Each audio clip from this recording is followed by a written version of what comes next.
Have you ever wondered why some words seem to vanish into thin air, while others echo back into your life with unstoppable force? What if I told you that every word you speak is not just sound but a spiritual blueprint, a silent architect building your future in the unseen long before it appears in the visible? I revealed a law so hidden, so overlooked, yet it governs every success, every failure, every miracle in your life.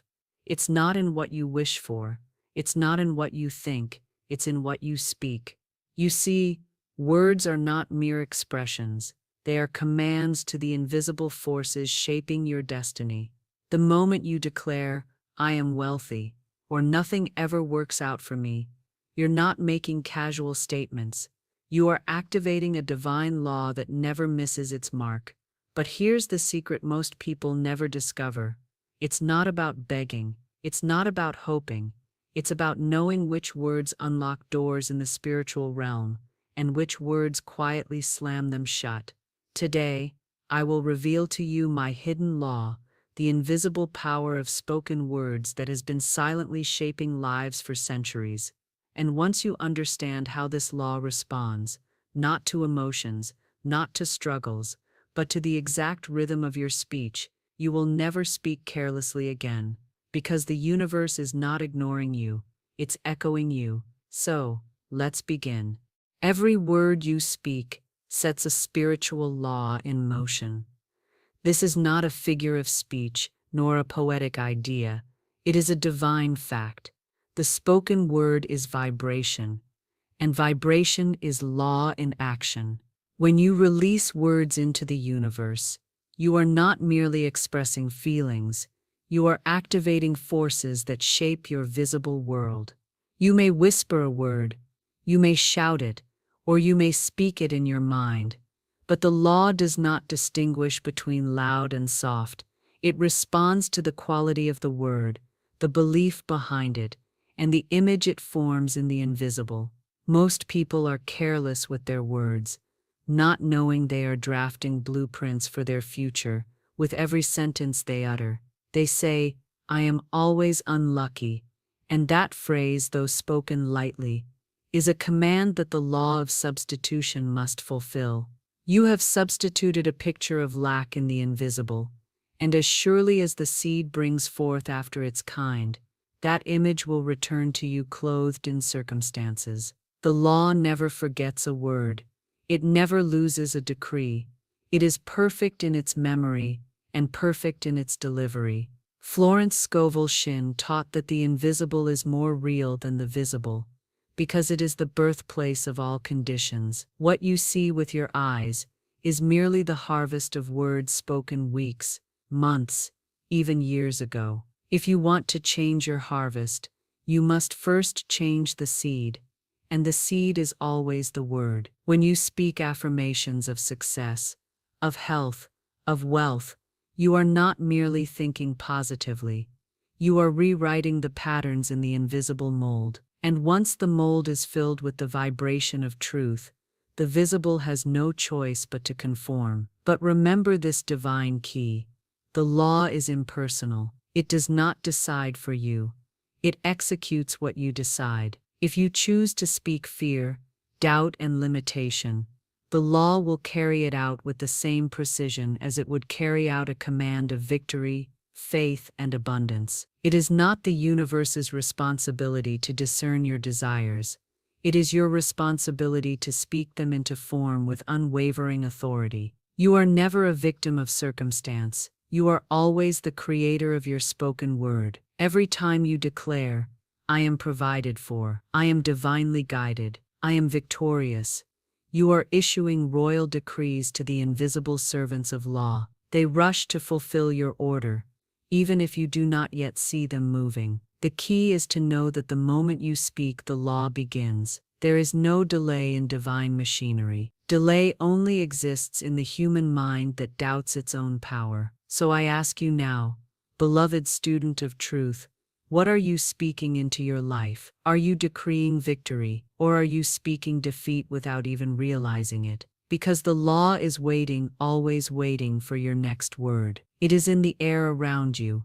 in the ethers, ready to shape itself into your next experience. Therefore, choose your words as you would choose the bricks of a temple, for you are building the temple of your life with every word you pronounce. If you are ready to take this power back, to command the invisible with clarity and confidence, then make your declaration now. Speak the words that will mold the unseen into the life you desire. Say it aloud.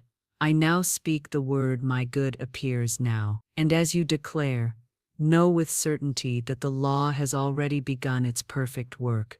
The universe does not hear begging. It does not respond to wishing, nor does it move by mere hope. The invisible forces of divine law are not stirred by desperation, but by certainty. Pleading is the language of fear, and fear has no creative power. Only the spoken word of authority, declared with faith, commands the universe into action. Florence Scovel Shinn often said, "You must act as if you have already received, and the way you act is through the tone of your words." When you say, "I hope things will get better," you are speaking as a beggar in the kingdom of the divine. But when you declare, "I now receive my good," you are speaking as a child of the King, claiming what is rightfully yours. The universe is not moved by emotional outbursts. It is moved by the still, unwavering voice of one who knows. This is why affirmations must not be uttered with anxiety, but with calm conviction. You are not asking for permission. You are issuing a decree. When you speak a word of power, you are not trying to convince the universe to bless you. You are reminding it of the law that is already written on your behalf. I now speak the word, my perfect health appears now. This is not a request, it is a command. You are not waiting for healing. You are calling it forth from the invisible into the visible. The law responds to this tone of certainty. It does not argue. It does not delay. It begins at once. Most people speak their good in a tone of maybe. Maybe I will get that opportunity. Maybe I will recover. But the law does not understand maybe. It understands yes, and it understands no. Your word must be yes. Yes to abundance. Yes to health. Yes to success. Speak with the confidence of one who knows that divine supply is limitless, and your portion is ready the moment you declare it. Florence taught that when you speak, you are wielding the sword of the Spirit. But a sword waved in fear will not cut through obstacles. Only a sword held steady in faith has the power to clear the path. Every time you declare, "It is mine by divine right," you are cutting through invisible resistance. You are making straight the way for your good to appear. Understand this truth. You are not trying to persuade an indifferent universe. You are aligning yourself with a law that is always ready, always active, always waiting for your next decree. The moment you stop begging and start declaring, the entire machinery of the universe shifts in your favor. Doors open, ways are made, and what seemed impossible begins to take form. So I ask you, beloved, are you still begging for your good? Or are you ready to stand in your divine authority and speak it into existence? If you are ready, then declare it now. Type in the comments, "I now declare my good, it is mine by divine right." Let this be your spiritual contract, and as you speak, the law shall fulfill. The law of the spoken word is a boomerang. Every word you send out, whether good or ill, returns to you multiplied. Most people speak as if words are fleeting. They do not realize that every phrase, every idle statement, is a seed cast into the fertile soil of the invisible. And the soil does not question what you plant. It nourishes it, it grows it, it returns it. This is why Florence Scovel Shinn warned, "Be careful of your words, for they are always coming back to you." When you say, "I am always unlucky," you have just signed a spiritual contract, and the law, being perfect and unchanging, must fulfill that decree. You may not see it today or tomorrow, but the words have gone out and the boomerang has begun its journey back. and when it returns, it will bring with it circumstances, events, and people that echo your own declaration. The law does not discriminate between a joke and a serious word. It only responds to the energy behind it. Imagine a person who every morning complains, "I never have enough money." That phrase becomes a drumbeat in the invisible. It builds momentum, gathers evidence, and soon life begins to present situations that affirm those words. Bills arrive unexpectedly. Opportunities slip away. The person sees this and says, "See, I told you, I never have enough." But what they fail to see is that their words were the cause, and life was merely the effect. But the beauty of divine law is this: the moment you change your word, you change your world. Speak abundance, and abundance begins its journey back to you. Declare, "Money flows to me freely and effortlessly," and though the evidence may not be immediate, the boomerang has been set in motion. It will return, and when it does, it will not return empty. The invisible is always listening, always responding, and always multiplying. Florence taught that negative words are like spiritual debts. Every time you say, "I can't afford this," you are writing a check that the universe will gladly cash by keeping you in lack. But you can cancel these debts with the spoken word of truth. The moment you catch yourself speaking defeat, stop and correct it. Declare, "There is no lack in divine mind. My supply is endless and immediate." In that instant you have reversed the boomerang. Do not be casual with your words. Life is never casual in returning them. Speak only what you wish to see multiplied. Speak only what you are willing to receive. The invisible law is not personal, it is mathematical. 2 plus 2 will always be 4, regardless of emotion. Likewise, "I am prosperous," will always bring prosperity when spoken with belief, while "I am always struggling," will faithfully deliver struggle. Now, beloved, take a moment and reflect: what boomerangs have you been sending out? Are they words of victory or words of defeat? The law is impartial. It will echo what you choose. If you are ready to send out a new decree, to fill the invisible with words of power and truth, then make your declaration now. Type in the comments, "I now send out words of abundance. My good returns multiplied." This is not just a comment. It is a spiritual contract, and the law will not fail to deliver. Every word you speak charges the invisible ether. You may not see it with your eyes, but the moment a word leaves your lips, it begins to form an unseen mold in the substance of the universe. Florence Scovel Shinn taught that the invisible precedes the visible. Nothing appears in the physical world that has not first been molded in the spiritual realm. The spoken word is the sculptor's tool, chiseling out the form long before your hands can touch it. People often despair because they speak affirmations and yet see no immediate result. They say, "I've spoken the word, but nothing is happening." But what they do not understand is that the invisible is always working, shaping, rearranging, aligning. The spoken word fills the ethers with form, much like pouring liquid into a mold. You may not see the sculpture while the liquid is setting, but in divine timing, the mold will break and the form will appear. Every time you declare, "I am wealthy," you are pouring substance into the mold of abundance. Each affirmation adds to the structure in the invisible. It is not a matter of if it will appear, but when the mold becomes so saturated with your words of truth that the visible world must conform. The invisible is never idle. It is a living workshop, tirelessly crafting the images you supply through your words. But be mindful, inconsistency delays manifestation. You cannot fill a mold with truth one day and empty it with doubt the next. Florence said, "You must persist until you succeed." The spoken word is not a one-time command, it is a daily discipline. Just as you would water a seed in the ground, you must water your desires with affirmations until they break through the soil of the visible world. The ethers are like an infinite mirror, reflecting back the images you send. If you declare lack, the mirror reflects lack. If you declare abundance, the mirror cannot help but return it, but the image must be held steadily, without wavering, for the reflection to appear in full. This is why Florence emphasized the power of words spoken in faith, not frustration. Words spoken in faith mold the invisible with clarity. Words spoken in frustration create distorted forms. You must trust the unseen process.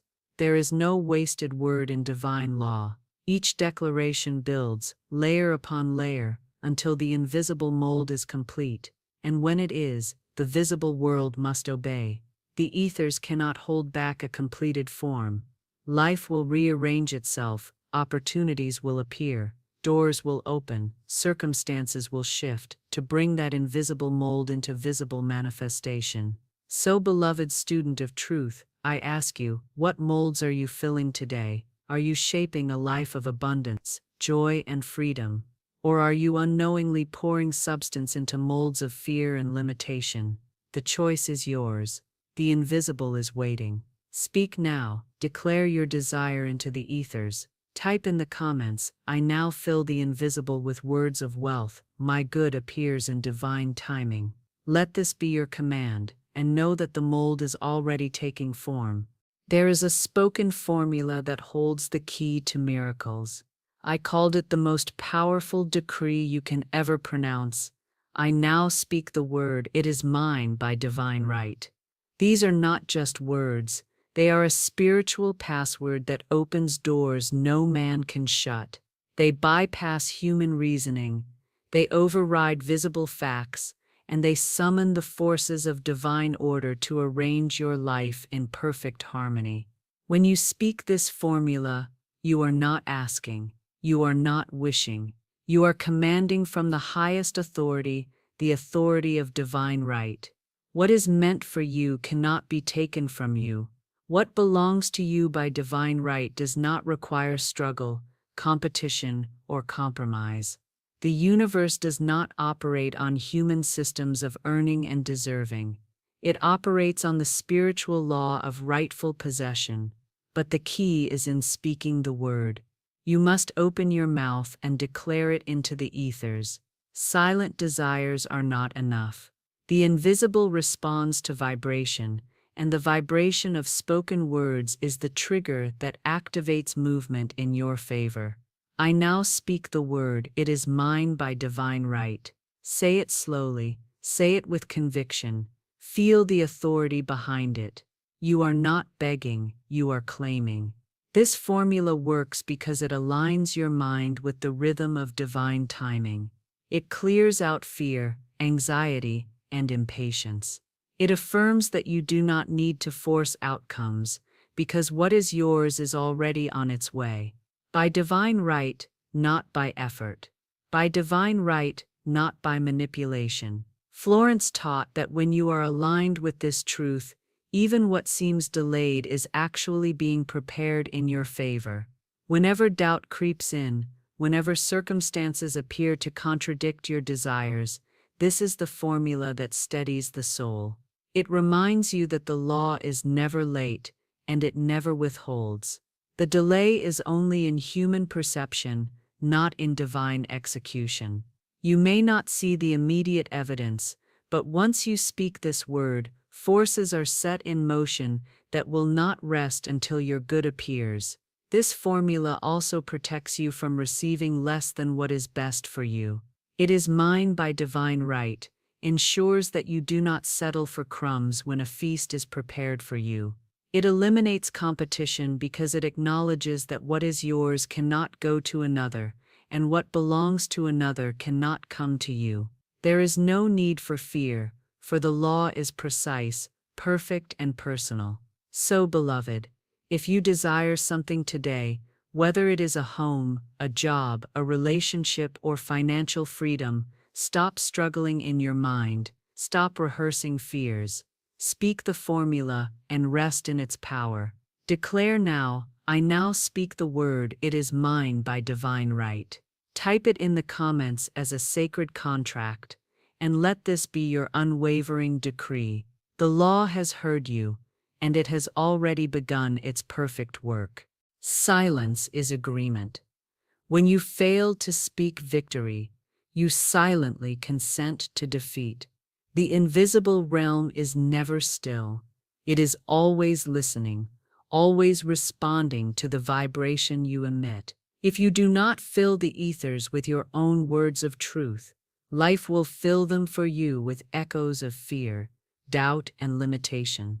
You must understand, beloved, that nature abhors a vacuum. If you do not speak for yourself, the collective noise of the world will speak for you. Many people believe that being silent is being safe. They think that by saying nothing, they can avoid disappointment. But in the realm of spiritual law, silence is not safety, it is surrender. Florence Scovel Shinn taught, every moment is an opportunity to speak the word or to allow appearances to dominate. There is no neutral ground. You are either commanding the invisible or being commanded by it. The loudest voice in the universe is not the one that shouts, but the one that whispers with unwavering belief. Your affirmations do not need volume, they need certainty. A soft-spoken truth, declared with faith, has more power than 1,000 loud complaints. When you say, "I now speak the word, my path is clear," you are not shouting into the void. You are directing spiritual forces with the precision of a master architect. But remember, life does not wait. If you do not rise and speak, the inertia of old patterns will fill the space. You must interrupt these patterns with the spoken word. Speak over your fears. Speak over your doubts. Speak even when you see no evidence, for it is in the unseen where the real construction is taking place. Every time you declare, "I now command divine order in my life," you are placing yourself back on the throne of your destiny. The invisible is not deaf, nor is it indifferent. It is always waiting for the next word. The question is, will that word come from you or from the noise of the world around you? Do not let life speak for you. Speak for yourself. Speak boldly. Speak often. Now, beloved listener, if you are ready to take back the pen that writes your story, I ask you to make a declaration today, not tomorrow, not later, now. Type in the comments, "I no longer stay silent. I now speak the word of victory." Let this be your public decree, your spiritual signature. As you type, know that you are not merely writing on a screen. You are inscribing a command in the invisible that must return fulfilled. The law is listening. The ethers are moving. Your word is the spark that ignites creation. Speak, and so it shall be. The game of life is not a game of chance. It is a game of spoken words. Every victory you will ever experience begins not in the visible, not in circumstances, not in effort, but in the invisible world, set in motion by the words you dare to speak. Florence Scovel Shinn revealed a hidden law that few understand even today. The law that your tongue holds the key to your destiny. The law that life cannot give you more than you are willing to declare aloud. You are not a bystander in the theater of life. You are the playwright. You are not a leaf tossed by the winds of chance. You are the wind. And yet how many times do we sit in silence, allowing fear to write our lines, letting doubt shape our next scene? The law does not ask, "Do you feel ready?" It only asks, "What are you speaking?" Because what you speak, you create. You may have been taught to stay quiet, to be humble in your desires, to hope quietly in your heart, but spiritual law is not activated by silent wishing. It moves at the speed of declaration. The word must go forth before the manifestation can return. Florence taught, your word is your wand, but a wand that is never waved will never perform miracles. Today you are holding that wand. The question is, will you wave it? Will you dare to speak abundance in a world that screams scarcity? Will you declare health when appearances say otherwise? Will you stand in the authority of divine right, knowing that what is yours cannot be denied? The invisible world does not respond to those who wait for perfect conditions. It responds to those who create perfect conditions with the boldness of their words. The moment you speak, "I now speak the word," it is mine by divine right. The universe rearranges itself in ways you cannot yet see. Delays begin to dissolve. Opportunities begin to rise. People, circumstances, and events begin to align, not because you forced them, but because you spoke the word that set them in motion. You must remember, beloved, that silence is not safety, indecision is not peace. The law abhors a vacuum. If you do not fill it with words of power, it will be filled with words of fear. If you do not claim your good, life will hand you what the collective mind has spoken. You are not here to be a passive recipient. You are here to be a masterful creator. Do not be deceived by the appearance of lack, sickness, or delay. They are but shadows cast by old words. Speak over them. Speak through them. Speak until the invisible mold is so filled with truth that the visible world can no longer resist. Your word is the blueprint. Your faith is the foundation. Your declaration is the key that turns the lock. And so I tell you now, not as a teacher, but as a spiritual guide who knows this law to be true. Speak as if it is already done. Speak as if heaven is listening, because it is. Speak as if the universe is poised, ready to move on your command, because it is. Do not wait for signs. Become the sign. Before you leave this sacred space, I invite you to seal this teaching with a living declaration. Type in the comments, "I now speak the word, my perfect good appears now." Let this be more than a comment. Let it be your covenant with divine law. Let it be the vibration that shifts your atmosphere. For the law is perfect, the law is faithful, and the law has already begun its work. You are not waiting for your blessing. Your blessing is waiting for your word. Speak it now. There is a mighty power in the words we speak. Words are not merely sounds. They are the creative tools of spirit, shaping our world moment by moment. The subconscious mind receives every word as a command, and the universe, forever obedient, begins to arrange circumstances accordingly. When we speak deliberately, with divine intention, we harness the law of attraction, the law of prosperity, and the law of love, setting them all in motion on our behalf. When you say something every hour, when you affirm a truth persistently, you impress the subconscious mind with unwavering certainty. Spoken law, the repetition builds faith. Faith is not something far off or elusive. Faith is the substance of things hoped for, the evidence of things not seen. When faith and word align, miracles follow. What you declare with conviction becomes your reality. Most people speak carelessly. They say things like, "I through spoken law, I can't afford that. Things never work out for me. I'm always tired." Or, "This always happens to me." And so the law, spoken law, impartial and exact, says, "So be it." The outer world simply reflects the inner conversation. But when you wake up to your power, but through spoken law, when you realize your word is your wand, you begin to speak with purpose, knowing that every word plants a seed in the garden of your experience. But through spoken law, to say something every hour is to discipline your thought and speech. It is to reprogram the inner patterns that have perhaps run wild for years. It is to declaring, "I am in control of my life. I align with divine order. I speak only that which I desire to see." If you want health, say it every hour. "Divine health flows through me now." If you desire abundance, declare, "God is my instant, constant, and lavish supply." If peace is your aim, affirm, "I dwell in the secret place of the Most High, through spoken law, and no harm shall come near me." It is not enough to say these words once in the morning and forget them. The world is full of distractions, and the old thought forms are strong. But when you speak truth every hour, you renew the mind. You create a new rhythm in consciousness. You drown out the noise of doubt and fear. You rise into alignment with the infinite. Say it aloud, whisper it, write it, feel it. Let the words become the breath of your spirit. And as you do, watch your life transform. Watch doors open. Watch the crooked places made straight. Watch as people, resources, and opportunities are magnetized to you, drawn not by effort, but by the vibration of truth sustained. But through spoken law, you need not beg or plead.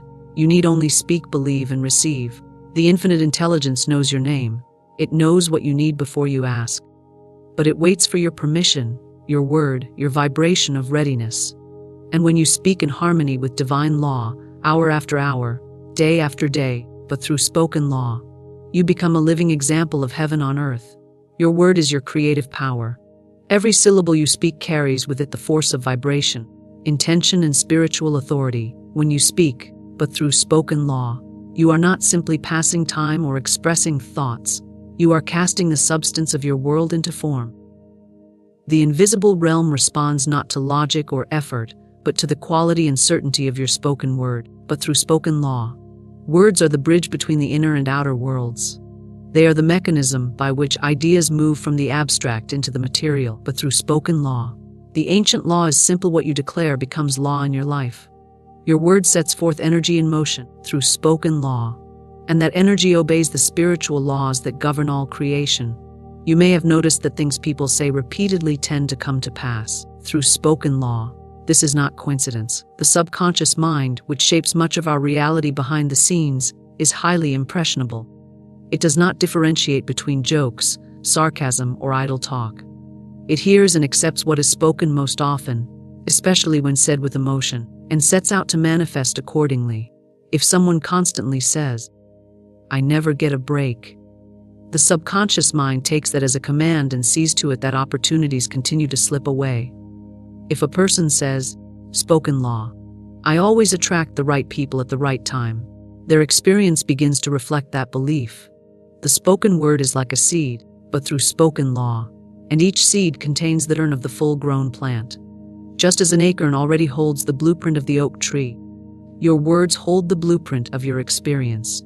Once spoken, that seed is planted in the soil of the subconscious. It will take root, sprout, and grow, unless it is uprooted by contrary words or beliefs. This is why casual speech is so dangerous for the unaware and so powerful for the awakened. But through spoken law, when you become conscious of the creative power of your word, you no longer say things you do not mean. You stop using phrases like, "This is killing me," or "I'm sick and tired," or "nothing ever works out." You begin to realize that every word spoken in frustration or fear carries a vibratory weight and becomes a silent decree. And the law never sleeps. It is always recording, always acting. The word is not only a tool, it is a force of nature. Just as gravity governs physical form, the law of the spoken word governs spiritual form. It is written, "In the beginning was the Word," and this is not merely poetic. It is literal. All creation began with the utterance of divine intention. When you speak, you echo that same power. You are not separate from the source. You are an extension of it, endowed with the same ability to call forth that which is unseen into the realm of the seen. To say, "I am," followed by a declaration, through spoken law, is to invoke divine energy. The words "I am" are sacred because they are the name of the infinite expressed through the individual. Through spoken law, when you say, "I am strong, I am whole, I am free," you are not hoping, you are claiming. But through spoken law, you are stamping a vibration upon your consciousness that will shape the next hour, the next day, the next season. It is not enough to think good thoughts alone. Thought is the blueprint, but word is the command. The universe may recognize your intention through spoken law, but it responds with precision to your verbal affirmation. Many people struggle in silence, wondering why their prayers go unanswered through spoken law, yet they undo their own intentions by speaking against them. They ask for prosperity but then speak of lack. They affirm healing but constantly talk about symptoms. They say, "I want love," and then declare, "Spoken law, people always let me down." These contradictions send mixed messages to the subconscious, which then mirrors back chaos and confusion. Through spoken law, there must be clarity in the spoken word. It must align with the desire, and it must be consistent. To understand your word as creative power is to take full responsibility for your life. It means no longer blaming outer conditions for inner experience, but through spoken law, you begin to see that your circumstances are the result of accumulated speech. yours and sometimes the words of others you've accepted as truth. But the moment you decide to speak differently, everything begins to shift. Power returns to you. Spoken law. You no longer feel like a victim of fate or random events. You recognize that your word is a magic wand, but through spoken law. And whatever you point it toward will begin to move, rearrange, and take form. This is not about positive thinking for its own sake. Through spoken law, it is not about pretending everything is perfect. It is about understanding that the power of word is greater than appearance. But through spoken law, you may be surrounded by lack, but when you declare, "There is divine abundance all around me," you are planting new seeds. Those seeds, spoken law, when nourished with belief and repetition, will push through the hard ground of past thought and begin to yield fruit. You speak what you wish to grow, not what you see fading. You do not speak about the illness, the debt, or the betrayal. You speak the truth behind the illusion. You say, "I am guided, I am supported, I am provided for, and the universe hears."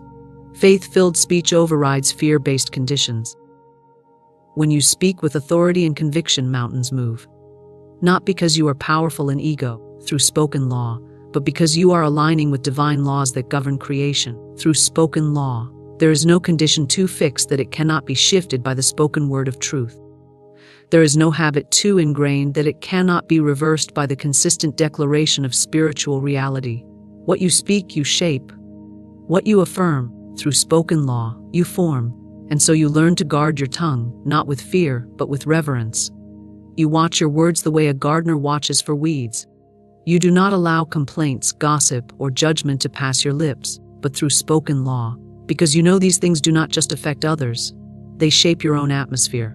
Through spoken law, you understand that your environment is a reflection of the vibration you have sustained with your words, and so you speak light. You speak peace, but through spoken law, you speak blessing even when the outer world seems dark. Because you know the word is not dependent on conditions. It changes them, but through spoken law. When you understand the creative power of your word, you no longer wait for things to change before you speak differently. You speak differently first. In spoken law, you declare what in spirit, even when it seems false in form. You do not wait for the feeling to come. You speak until it does. You do not wait for the evidence. You call it in with your word. The word goes before you. It prepares the path. It clears the way. But through spoken law, it magnetizes the right people, the right opportunities, and the right experiences to match the frequency you have chosen. But through spoken law, your life is a mirror of your words. If you want to know what you've been affirming, look around. If you don't like what you see, begin to speak something new. There is no shame in having spoken without awareness. But now you know. Now you see that the word is not small. It is not idle. It is the instrument by which you conduct the music of your life. Repetition builds faith and reprograms the subconscious. The subconscious mind is the hidden builder of your life. It does not argue, reason, or analyze. It simply accepts what it is told, especially what it is told over and over again. Repetition is the language the subconscious understands. One powerful statement, said once, may pass unnoticed. But when it is said 100 times with sincerity, it begins to penetrate. It becomes a command, not a suggestion. Faith is not always instant. It grows, and repetition is how it is cultivated, just as water wears down stone.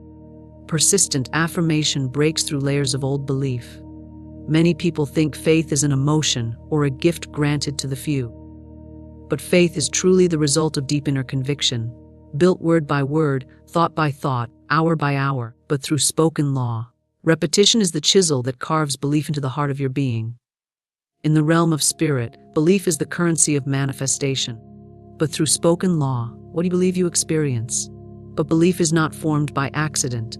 It is formed through the constant repetition of thought and word. If you grew up hearing, "Money is hard to come by," that idea may have rooted deeply in your subconscious. But that belief can be replaced. It is not permanent. When you begin to say, "Money flows to me freely and abundantly," it may feel strange at first, but with repetition, the strangeness fades. With enough repetition, it begins to feel natural. And when it feels natural, it becomes real. This is why affirmations are not to be spoken once and forgotten. They are to be spoken again and again, not as a ritual, but as a reprogramming. The mind must be trained. Just as a musician repeats scales or an athlete practices form, the spiritual aspirant repeats truth. Not because it is not already true, but because it must become true in consciousness. The truth must be accepted in the subconscious before it can express in the outer world. The old patterns of doubt, fear, and limitation were built through years of repetition.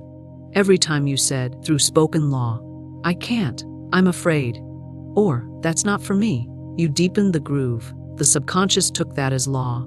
It acted accordingly through spoken law, shaping your reality to reflect what it was constantly told. The only way to break these grooves is through new, repeated declarations. You must speak the opposite of what was once spoken, consistently, confidently, and with feeling. It is not enough to think once in a while, "I want to be free," and then revert back to fear. The mind must be saturated with freedom, but through spoken law. The words of truth must be so frequent that they begin to drown out the voice of lack and resistance.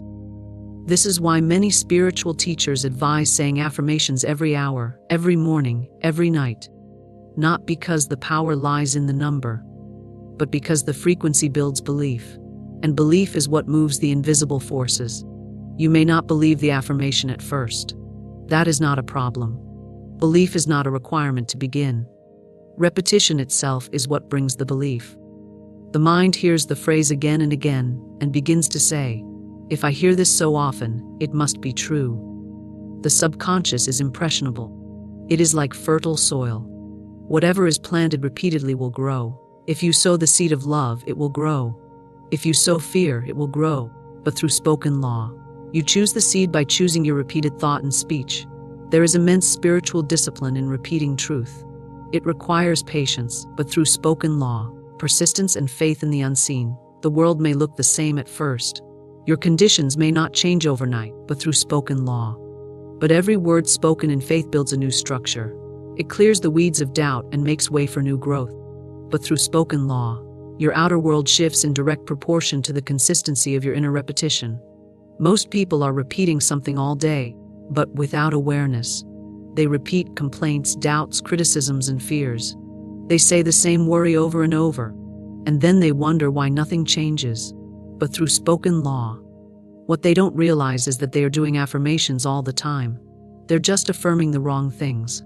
Repetition is always working, but through spoken law, the question is, what are you repeating? What are you programming into your mind and spirit every single day? To use repetition consciously is to take back your power. It is to saying, "I no longer let random thoughts shape my life. I speak on purpose. I think on purpose. I declare truth on purpose. I speak love, not fear. I speak abundance, not lack. I speak joy, not sorrow." I do it over and over, through spoken law, until the old thought loses its grip and the new thought becomes dominant. Repetition builds a new inner environment. The mind becomes like a garden with fresh soil. Where once there were only thorns of negativity, now flowers of truth begin to bloom. You notice that you respond differently to life. You speak more gently. You feel more peace through spoken law, not because something changed outside, but because the repeated word of truth changed something within. This is not about blind optimism or ignoring difficulty. It is about choosing the vibration you wish to hold, regardless of appearance. When fear arises, you repeat, "I have." When doubt comes, you say, "All is working together for my highest good."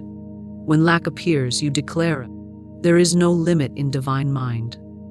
These phrases, repeated with sincerity, become your spiritual armor. They remind you of who you are. They anchor you in the truth. The mind resists at first. It will say, "This isn't working." But the repetition is stronger than resistance. Through spoken law, the word of truth, spoken consistently, is like light in a dark room. You do not need to remove the darkness. You simply turn on the light, again and again, until darkness fades on its own. Each repetition is a flicker of that light.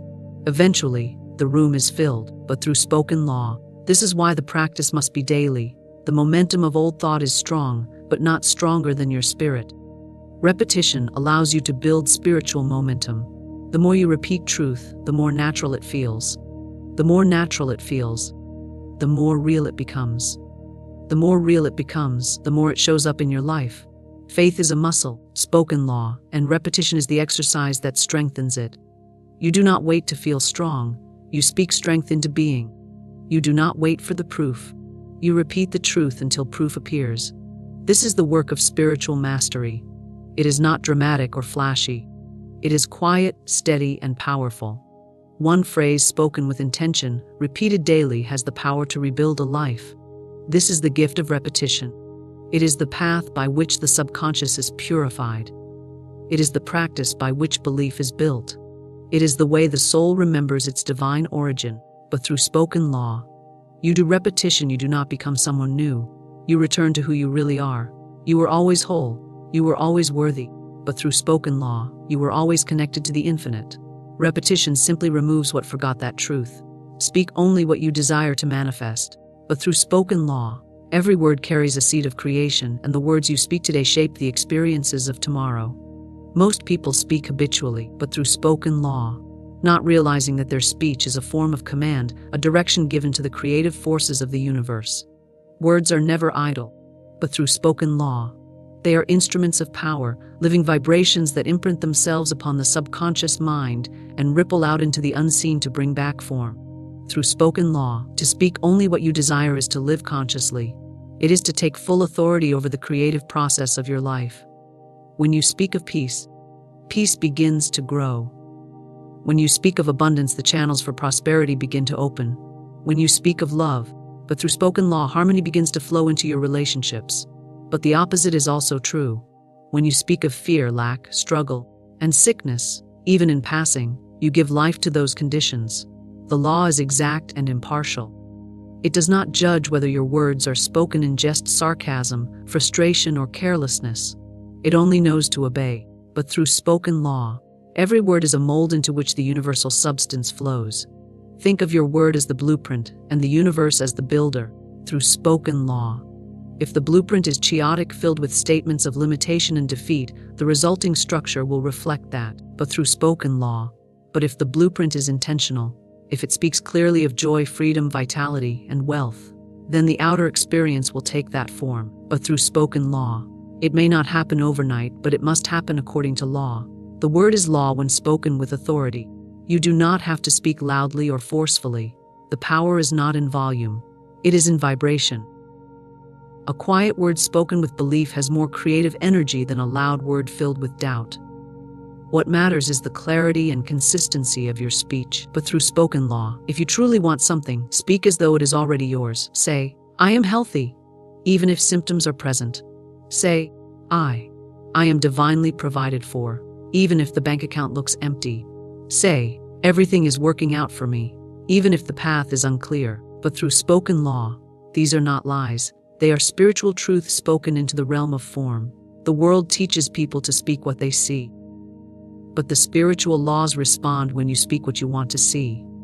The senses report appearances, but the soul knows the truth behind appearances. When you speak in alignment with your highest desire, you draw that reality closer. Through spoken law, you begin to dissolve the old forms that no longer serve and invite the new into being. This requires discipline, not fear. Spoken law. You are not to monitor every word in anxiety, but to cultivate the habit of conscious speech. When a fearful or negative word slips out, do not panic. Spoken law. Simply replace it. Cancel it with a new declaration. You might say, that is not my truth. I now speak the word of peace. Through spoken law, I now speak the word of supply. I now speak the word of healing. You become the guardian of your own creative process. Spoken law, not through punishment, but through awareness. Some people say, I'm just being realistic, as they describe limitation and struggle, but through spoken law. But realism in the spiritual sense means aligning with what is real in divine mind, not what is temporarily appearing in form. But through spoken law, it is more realistic to speak of abundance than lack, because abundance is the natural state of the universe. Through spoken law, it is more realistic to speak of health than sickness, because life itself is wholeness-seeking expression. When you speak of what you desire, you affirm the truth that already exists in potential.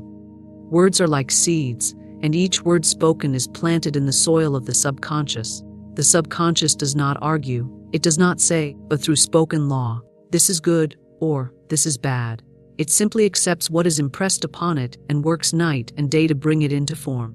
If you say over and over, "I'm always late," the subconscious ensures that your circumstances align with lateness. If you say, through spoken law, "I never have enough," it will block the flow of supply to prove that statement correct. But if you say, "But through spoken law, I have more than enough for all my needs," the subconscious accepts that command and begins shaping your experience to reflect it. This is not wishful thinking. It is spiritual science. The law of correspondence says that the outer reflects the inner. So if the inner is filled with declarations of lack, chaos, or unworthiness, the outer must reflect it. But when the inner is filled with words of power, gratitude, and divine truth, the outer world becomes a mirror of beauty and balance. You must train yourself to speak life, even when surrounded by death, to speak possibility, even when limitation seems to dominate. This is not denial. It is choice. You are not ignoring the facts. You are choosing the higher reality that transcends facts.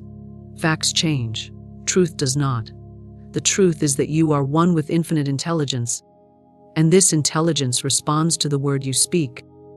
Through spoken law, "I am" statement is a declaration of identity. When you say, "I am," whatever follows is a claim. It is a command sent out into the field of potential. Say, "I am tired," and the body responds. Say, "I am overwhelmed," and the mind shuts down. But say, "I am calm, clear, I am powerful," and the body, mind, and spirit begin to align with that truth. Your "I am" should never be used casually. It is the name of the divine expressed through you. But through spoken law, speaking only what you desire means refusing to lend energy to what you do not wish to expand. If you do not want confusion, do not speak of it. But through spoken law, if you do not want struggle, do not give it your voice. Instead, speak clarity, speak ease, speak breakthrough. Even if your current reality contradicts your words, persist. The current reality is the echo of past words and beliefs. What you speak now determines what comes next. You are not a reporter. You are a creator. Law. You are not here to describe conditions. You are here to transform them. Every time you say something, ask yourself, "Do I want more of this?" If the answer is no, do not speak it. Instead, find the language that matches your vision. Find the words that match your divine inheritance. Through spoken law, find the phrase that speaks to your highest good, and speak it often. There is creative energy in every word. The tone, the intention, the belief behind it, all carry force. Words backed by feeling move swiftly. So speak with love, speak with reverence, speak with trust. Let your speech become a practice of manifestation. Let your words bless your path, call forth your desires, and remind you of your power. Through spoken law, let every word be a stepping stone to the reality you choose to live. Early affirmation aligns you with divine order. The universe functions through divine laws, precise, unwavering, and orderly.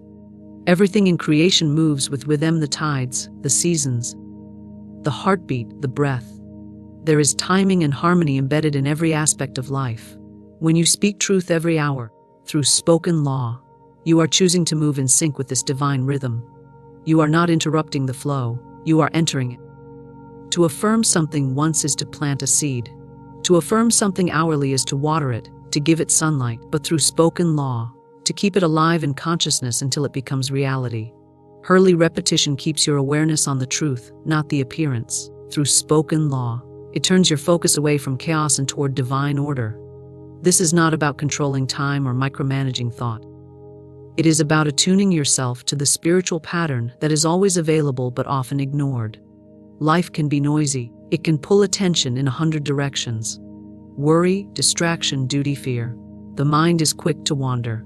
One moment you affirm peace, but through spoken law, and the next you are caught in a swirl of anxiety. Early affirmation is the gentle discipline that calls you back, but through spoken law, it is the anchor that prevents you from drifting too far from the truth.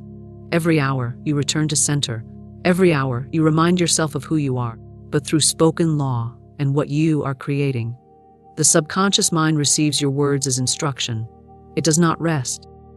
It receives impressions all day long, from what you see, hear, feel, and especially from what you say. The dominant impressions become your beliefs, but through spoken law, and your beliefs become your experience. When you affirm hourly, you build dominance. You ensure that the truth outweighs the lie. That faith outweighs fear.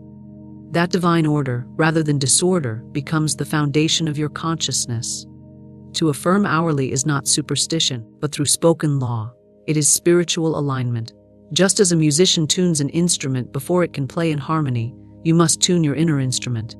Hourly affirmation is that tuning process. It adjusts your thoughts, your vibration, your focus through spoken law. It clears the static and allows divine inspiration to flow. You may choose one affirmation and repeat it every hour through spoken law, or you may allow the words to evolve as your needs shift. The key is not in variety, it is in sincerity. The words must be true to you, must feel alive in your heart, must carry intention.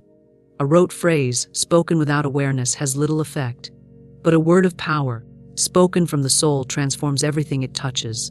Affirming hourly is also a declaration of priority. It says to the universe, "This truth is important to me. This belief is my compass. This vision is more real to me than what I see with my eyes." You create time for what you value. When you affirm hourly, you are making space for spirit. You are placing spiritual reality at the top of your list, not as an afterthought but as a guiding force. Divine order is not something you must create. It already exists. It is the natural arrangement of things in perfect balance. But when you become entangled in fear, resistance, or ego, you step out of that arrangement. You experience confusion, chaos, and delay. Affirmation realigns you. It opens the channel. It reminds every level of your being, mental, emotional, physical, that harmony is the truth and anything else is a temporary illusion. The affirmation itself is like a gentle hand that turns your head toward the light. Perhaps you were looking down, lost in worry. But every hour, you speak, "All is in divine order now," and the energy shifts, your heart opens. Your mind clears, but through spoken law.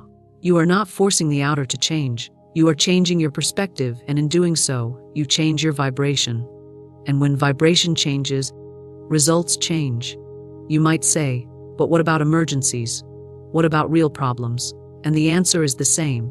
Especially in times of difficulty, through spoken law, affirmation becomes your lifeline.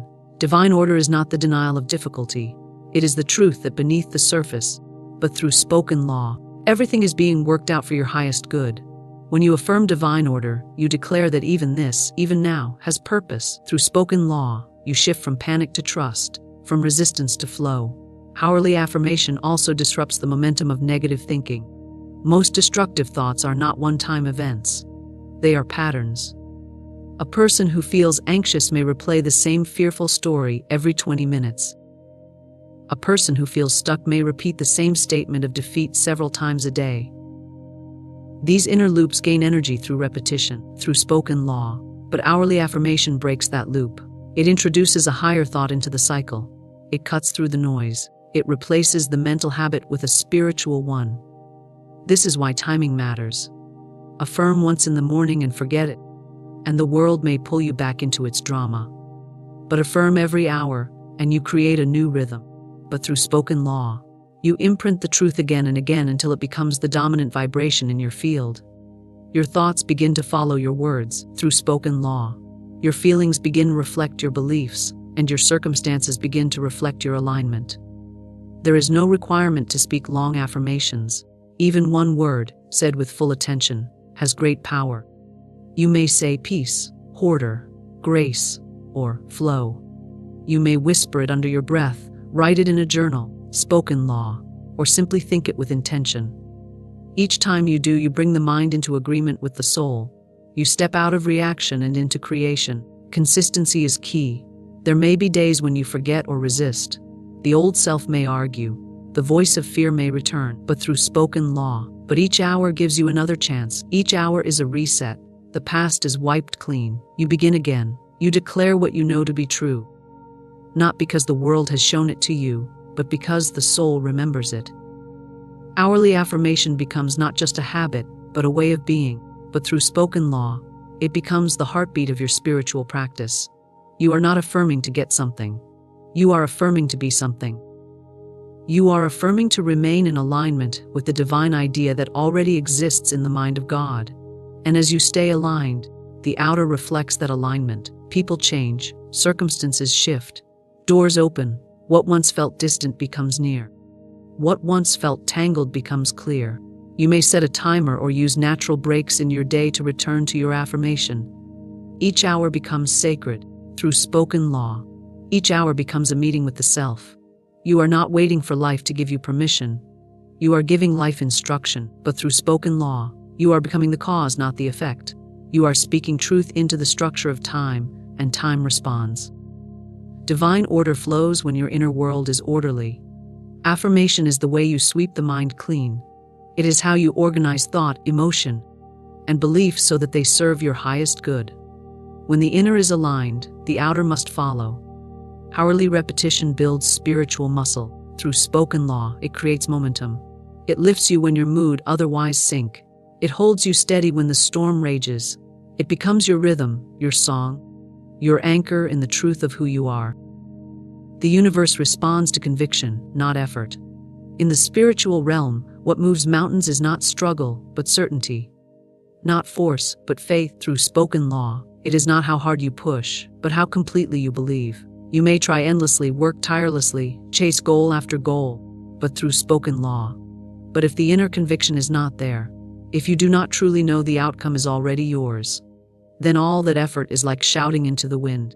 The universe does not reward exhaustion. It answers vibration. Conviction is the feeling of spiritual certainty, but through spoken law, it is the inner knowing that what you desire is already real in the unseen, simply waiting for the right moment to appear in the scene. Conviction speaks with authority. It does not beg, it does not negotiate, it does not waver. It says, I know, I hope. The one who is convicted does not ask, when will it happen? But declares, it is done. This declaration, but through spoken law, when truly felt, becomes the magnetic force that draws result into physical form. Effort, in the outer sense, belongs to the world of material action. Through spoken law, it has its place. But in the world of spirit, the energy that creates is subtle. It moves through belief, imagination, feeling, and most of all, through spoken certainty.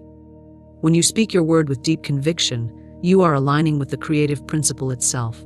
Through spoken law, you are not merely speaking into air. You are impressing the subconscious and calling forth divine law to arrange itself on your behalf. The subconscious does not act on weak commands. It acts on strong impressions. This is why casual, half-hearted affirmations often bear little fruit. If you spoken law, I am wealthy, but internally doubt every word, the subconscious receives confusion, not clarity, but through spoken law. But if you speak the same words with inner agreement, with emotional weight and unwavering certainty, the subconscious accepts that as law. It begins to move people, circumstances, and ideas to fulfill the command. Conviction is not loud. It does not need to shout to be heard. It may be quiet, but through spoken law, but it is unshakable. It is the quiet voice says, I know I am safe, even when appearances suggest danger.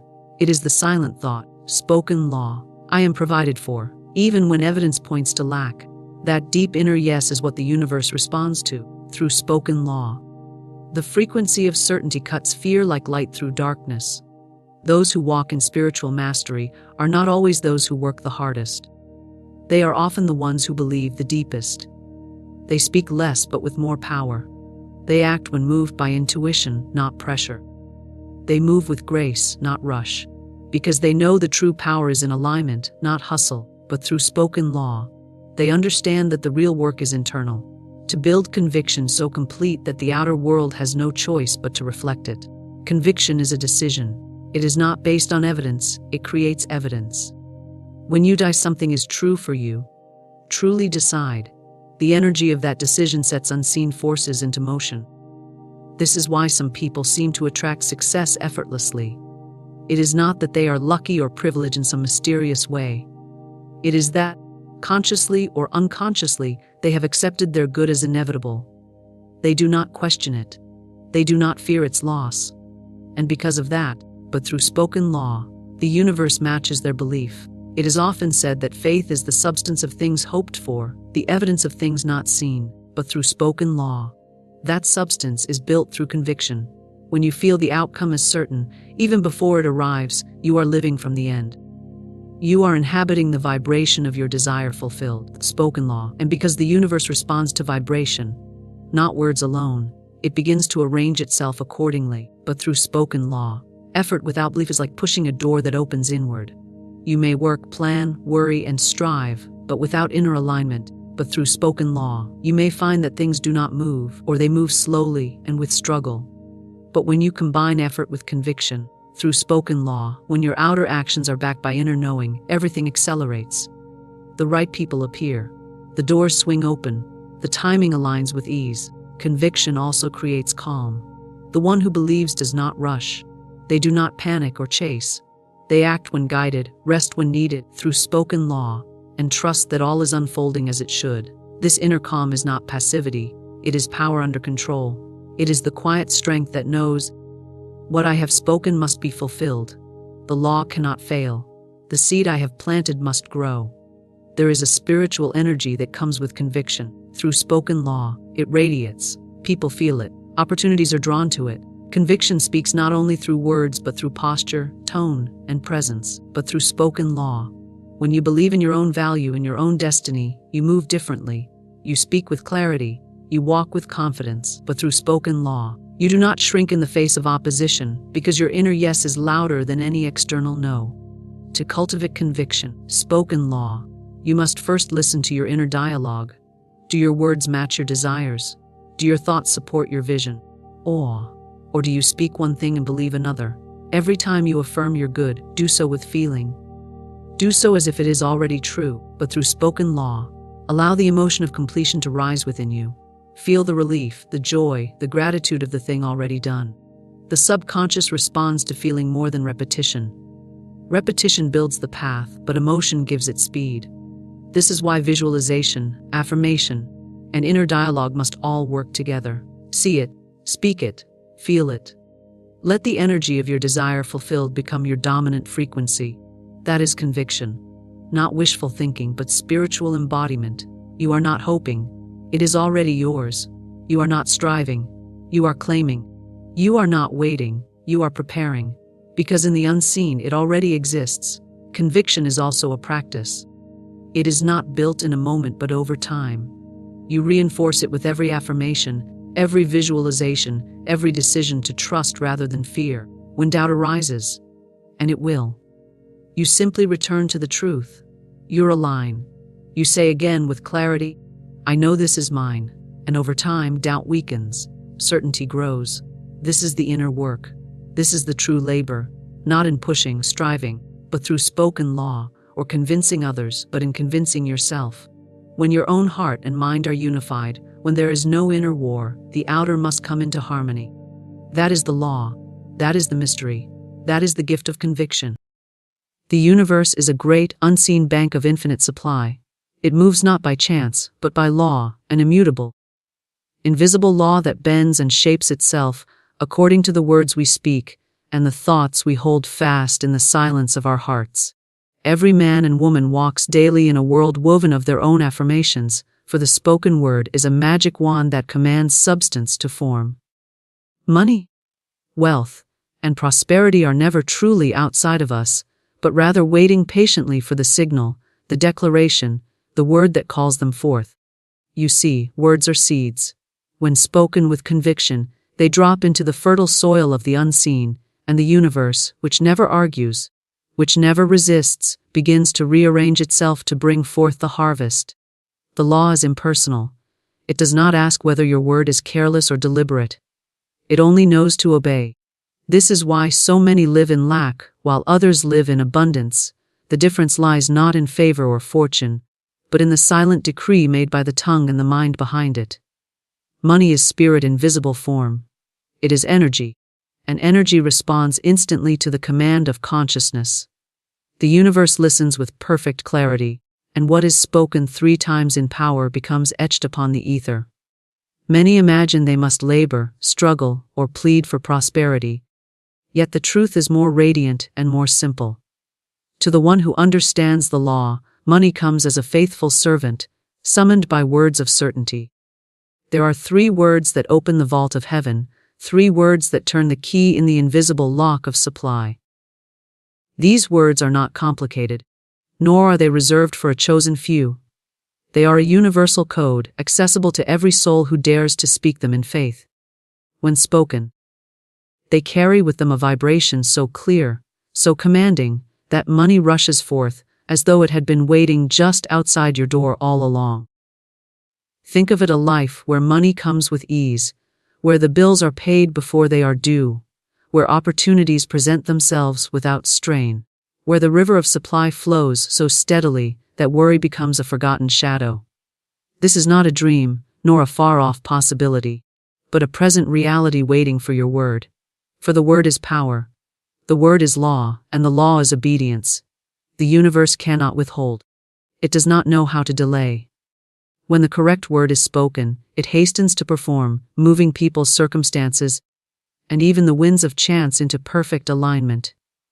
The 3 words for money are like a master key. They unlock doors you did not even know existed. Words are seeds that command substance, and every word that falls from the lips of man is a decree to the invisible. The spoken word is never idle. It carries within it the power of creation, the pattern of the unseen, and the essence of the harvest to come. The world that surrounds you at this very moment is nothing more than a garden of words spoken long ago, some sound in faith, some sound in fear, yet all brought to life with the same obedience of the universal law. Each phrase, each thought turned into sound, is a living seed cast into the soil of the ether, and the ether, being infinitely fertile, brings forth without hesitation. This is why words must be guarded as treasures, for what you speak today becomes the fabric of tomorrow. And the universe is forever listening. Consider for a moment the way a seed works in the natural. When a gardener places a tiny seed into the earth, he does not see the tree or the flower immediately, yet he knows with certainty that the seed has begun its work.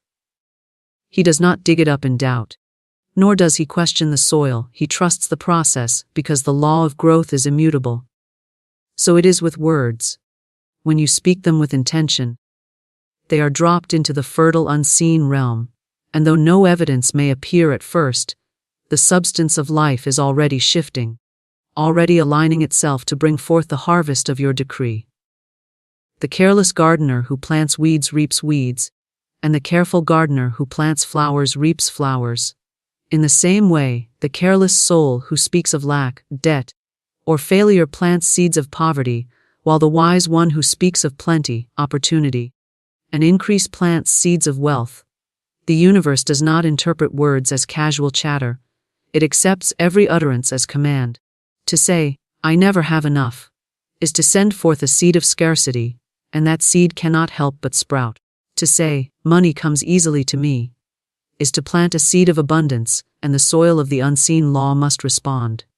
There is no middle ground, for the law cannot deny itself.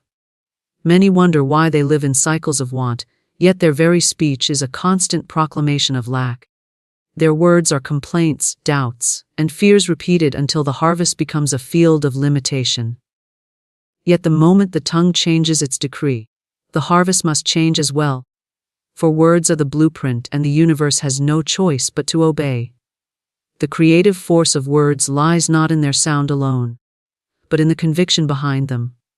Words spoken without belief are like seeds cast on barren ground. But words spoken with faith sink deeply into the soil of the spirit and draw forth substance. When you declare with certainty that wealth is yours, when you affirm without wavering that supply flows freely to you, you ignite the power of the seed. You have in that moment commanded substance, and substance will hasten to form. Faith is the sunlight, conviction is the rain, and together they nourish the word until it manifests as visible reality. This is why words of gratitude carry such power. For gratitude is the conviction that the harvest already exists, and the universe delights in bringing more to one who speaks, as though already full. Every great teacher of truth has pointed to the power of the word. The ancients knew that speech was the wand of creation, and that by uttering sound charged with belief, one could call forth realities unseen. Even in daily life, one can observe how words shape the environment. Speak encouragement to a child and watch confidence bloom. Speak criticism and watch doubt take root. The same principle governs money and prosperity. Speak of it as a faithful friend, and it draws near. Speak of it as an elusive stranger, and it keeps its distance. Words magnetize, they are not mere air. They are currents of energy carrying instructions to the universe. When spoken often, they engrave themselves upon the subconscious mind, which in turn impresses the law, and the law manifests. This is why repetition matters. Just as a farmer does not plant one seed and expect a field, the wise soul does not speak abundance once and stop. He repeats it, waters it, affirms it until the soil is rich with planted intention. Each word is a new seed, and the more seeds of wealth and supply you scatter, the greater your harvest will be. But repetition must be deliberate, not mechanical. To speak words without belief is to toss seeds upon stone, yet to speak with emotion, with feeling, with a vision of the wealth already present, is to plant them deeply in fertile ground. The subconscious mind is the soil, and it accepts every word spoken in feeling as truth. It does not argue, it does not resist, it only obeys. This is why one must speak wisely. For careless words spoken in anger or fear can be as potent as words spoken in faith. When you understand that words are seeds that command substance, you become the master of your garden. No longer do you permit idle chatter of poverty to pass your lips. No longer do you allow words of failure to plant themselves in your field. You choose instead to speak of money as a friend who never fails, of opportunities as doors that swing wide, of abundance as the natural order of your life.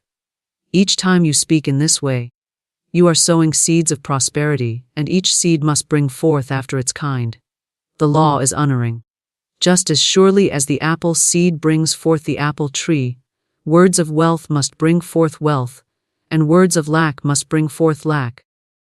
The soil does not discriminate, it only grows what is planted. Words are not only commands to the universe, they are also commands to the self. Each word spoken imprints itself upon the mind, shaping belief, and belief is the magnet of manifestation. To say, "I am rich in every way," is not only a message to the universe, but a message to your own subconscious that it must align your thoughts, feelings, and actions with richness. In this way, the seed not only summons substance from the outside, but reshapes the inner self to receive it. Many fail to hold wealth, because within they carry words of unworthiness, yet the moment they change their speech, they change their belief, and the universe responds accordingly. The universe obeys without question or delay, for it is a perfect mirror of thought and word. A boundless servant of the decree you make with your lips and the conviction you carry in your heart. There is no bargaining in this law, no hesitation, no committee of judgment that decides who shall be granted prosperity and who shall be denied. The law is exact, precise, and impartial. It answers as faithfully to the whisper of doubt as it does to the shout of faith.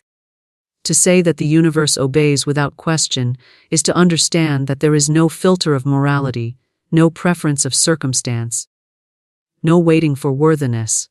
It does not pause to ask whether you are deserving. It only reflects back to you the pattern of what you have spoken, believed, and impressed upon it. This is why many are astonished to find their fears manifest as quickly as their desires. They do not understand that worry is a prayer in reverse, a constant repetition of negative affirmations that the universe must obey. To say, "I fear losing money," is as much a command as saying, "I welcome great wealth." The difference is in the direction of the energy, not the obedience of the law. The universe delays nothing, for delay would be resistance, and resistance does not exist in the law of creation. Once the decree has been spoken with feeling, the law moves instantly, invisibly rearranging circumstances, drawing people, and shifting opportunities to bring forth the reflection of the seed planted. Imagine a great ocean that reflects the slightest ripple. You cannot drop a stone into still water and demand that the ripple wait until you are ready. The ripple is instant, inevitable, and exact. So it is with the universe. The moment the word is spoken, the ripple begins, whether it be a ripple of abundance or of lack. Some will say, "But I have spoken prosperity and not yet seen it." Yet this is because they watch the water impatiently, doubting the ripple, digging up the seed. They do not realize the law is already at work, that unseen threads are weaving together the fabric of their decree. Impatience interrupts the process, not because the law resists, but because the doubter speaks new words of delay. And the universe obeys those just as faithfully. The obedience of the universe is perfect, and this perfection is both a great blessing and a solemn responsibility. It means that no word is wasted, no decree unheard, no seed barren. It means you are always creating, even when you believe yourself idle. The conversation overheard in complaint, the muttered fear about money, the sigh of, "I never have enough." All of these are taken as orders, for the universe never questions your intent. It is as though you stand before a loyal servant who awaits your every word. Speak clearly and deliberately, and the servant executes your command. Speak carelessly and thoughtlessly, and the servant executes that as well. The servant does not ask if you truly meant it. It only knows to obey. This obedience is not bound by time. The universe does not say, "Tomorrow I will obey." It does not push your decree into some distant corner of existence. The shift begins at once, though your human eyes may not yet see it. The unseen is already rearranged, the invisible already in motion. Delay is only the appearance of the visible world catching up with the invisible command. If you decree wealth, wealth is already yours in the unseen, and the law moves to translate it into matter. If you decree lack, lack is already yours in the unseen, and the law rushes to manifest it in form. The immediacy of the obedience is the evidence of its faithfulness. For the universe is incapable of ignoring a decree, once given. Those who understand this truth guard their words as treasures, for they know that every syllable carries weight. They do not idly speak of sickness, debt, or failure, for they know that such words set forces in motion as real as the sunrise. Instead, they speak only of health, wealth, and success, not because they are blind to present appearances, but because they know appearances are only the residue of past decrees. They choose to plant anew, to speak anew, to command anew, and by doing so they rewrite the fabric of their tomorrow. They live not as victims of circumstance, but as commanders of law, for they know that the law never argues, never delays, never questions. It only obeys. To test this truth, one has only to watch their own life carefully. Speak often of blessings, and soon blessings multiply. Speak often of troubles, and soon troubles appear in greater number. Speak as though money flows, and the flow begins. Speak as though money is always absent, and absence becomes the norm. This is not chance but certainty, for the law cannot break itself. The universe does not choose one decree over another, it gives each back in the same form it was spoken. If the words are charged with emotion, the obedience is even swifter, for feeling magnifies command. A casual word may plant a weak seed, but a word spoken with passion and repetition is a mighty decree, and the universe hastens to obey it with equal passion. The obedience of the universe is also impartial. It does not favor the rich over the poor, the educated over the unlearned, the strong over the weak. It favors only the word. Any soul who understands this law may rise from want to wealth, from obscurity to influence, simply by commanding with deliberate speech. History is filled with those who held little, but spoke as though they held much, and soon much was given. Likewise, many who possessed abundance fell into ruin, because their words were those of fear, doubt, and loss. The law has no bias, it reflects only the decree. Because the obedience is so absolute, there is no need for struggle. Many believe they must strive and fight for prosperity, but this is because they do not trust the immediacy of the law. They plant a seed, and then attempt to force its growth with anxious toil, forgetting that the law requires only the seed and the faith that it must grow. Struggle often plants new seeds of hardship, for the words spoken in struggle are words of lack. I must work harder, I must strive, I must push. These words are themselves commands, and the universe obeys, providing more struggle, more striving, more pushing. Yet the one who speaks calmly, my wealth flows with ease, my money comes freely, plants seeds of effortless supply, and the universe, which never questions, sets the channels of ease into motion. Every soul has within it the choice of decree. Each day, each moment, you stand before the obedient universe with the power to command. You may speak life or death, wealth or poverty, abundance or lack, and the law will obey you without hesitation. It does not delay, it does not pause, it does not ask. It mirrors, it reflects, it fulfills. To realize this is to awaken to the astonishing power of speech, to see that you are never waiting on the universe. It is always waiting on you. Money is energy responding to spoken word, and like all energy, it moves according to the vibration to which it is tuned. It is not solid or fixed as many believe, it is a living current, a river of substance that flows in answer to the signals you send forth with your voice, your affirmations, and your declarations. The universe is not holding money in vaults beyond your reach. It is not withholding from one and granting to another out of whim or favoritism. It is simply responding to the frequency of your speech. For every word carries a tone, a resonance, and that resonance attracts its like. When you say, "I am prosperous," the energy of money aligns with you, for prosperity and money are of the same vibration. When you say, "I cannot afford this," the energy of lack aligns with you, for lack is its own vibration as well. Money is not moral or immoral, kind or unkind. It is obedient energy that mirrors the words you cast into the field of life. Energy is never stagnant. It must move, flow, circulate. Money, being energy, seeks circulation, and the spoken word acts as the guide, the channel through which it flows. When you speak words of abundance, you create open channels, doors, and pathways through which money can enter and circulate in your life. When you speak words of limitation, you close those channels, you shut the doors, you dam the river, and the flow diverts elsewhere. Many wonder why money seems to flow to others with ease while bypassing them.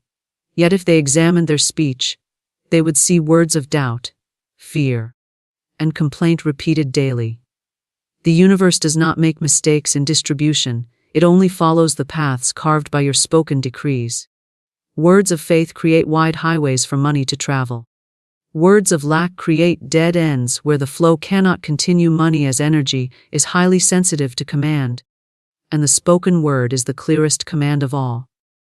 Thought carries power, but when thought is spoken, it crystallizes into vibration that cannot be ignored. The air carries it, the ether records it, and the universe responds. This is why affirmations spoken aloud carry such creative force. To think, "I am wealthy," is to plant a seed in silence, but to speak, "I am wealthy," aloud is to cast that seed into the air, to give it sound and vibration that ripple outward into the field of energy. The vibration of the word joins the vibration of money itself, and like a magnet, the two attract one another. Energy seeks resonance, and the spoken word provides that resonance. Money responds to spoken word, because spoken word reveals belief. When one says, "I never have enough," even in jest, the vibration of lack is clear, and money cannot flow toward it, for the vibration repels abundance. When one says, "Money comes easily and freely to me," the vibration of openness is clear, and money hastens to respond, for the energy of abundance is drawn to openness. The response may not always appear in the exact form expected, a check in the mail, a gift, an opportunity, an idea. But it will always come, for the law of energy must answer the command. Words charged with faith and repeated often become the standing vibration of your life, and money, as energy, gravitates to the vibration that matches it. Consider a tuning fork struck in a quiet room. Any object vibrating at the same frequency will begin to resonate, even without being touched.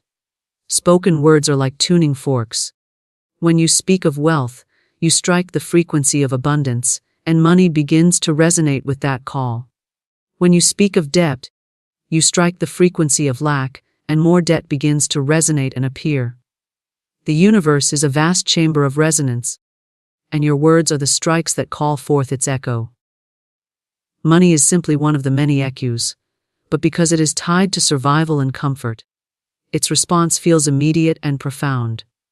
Those who constantly declare lack unknowingly strike the tuning fork of limitation again and again.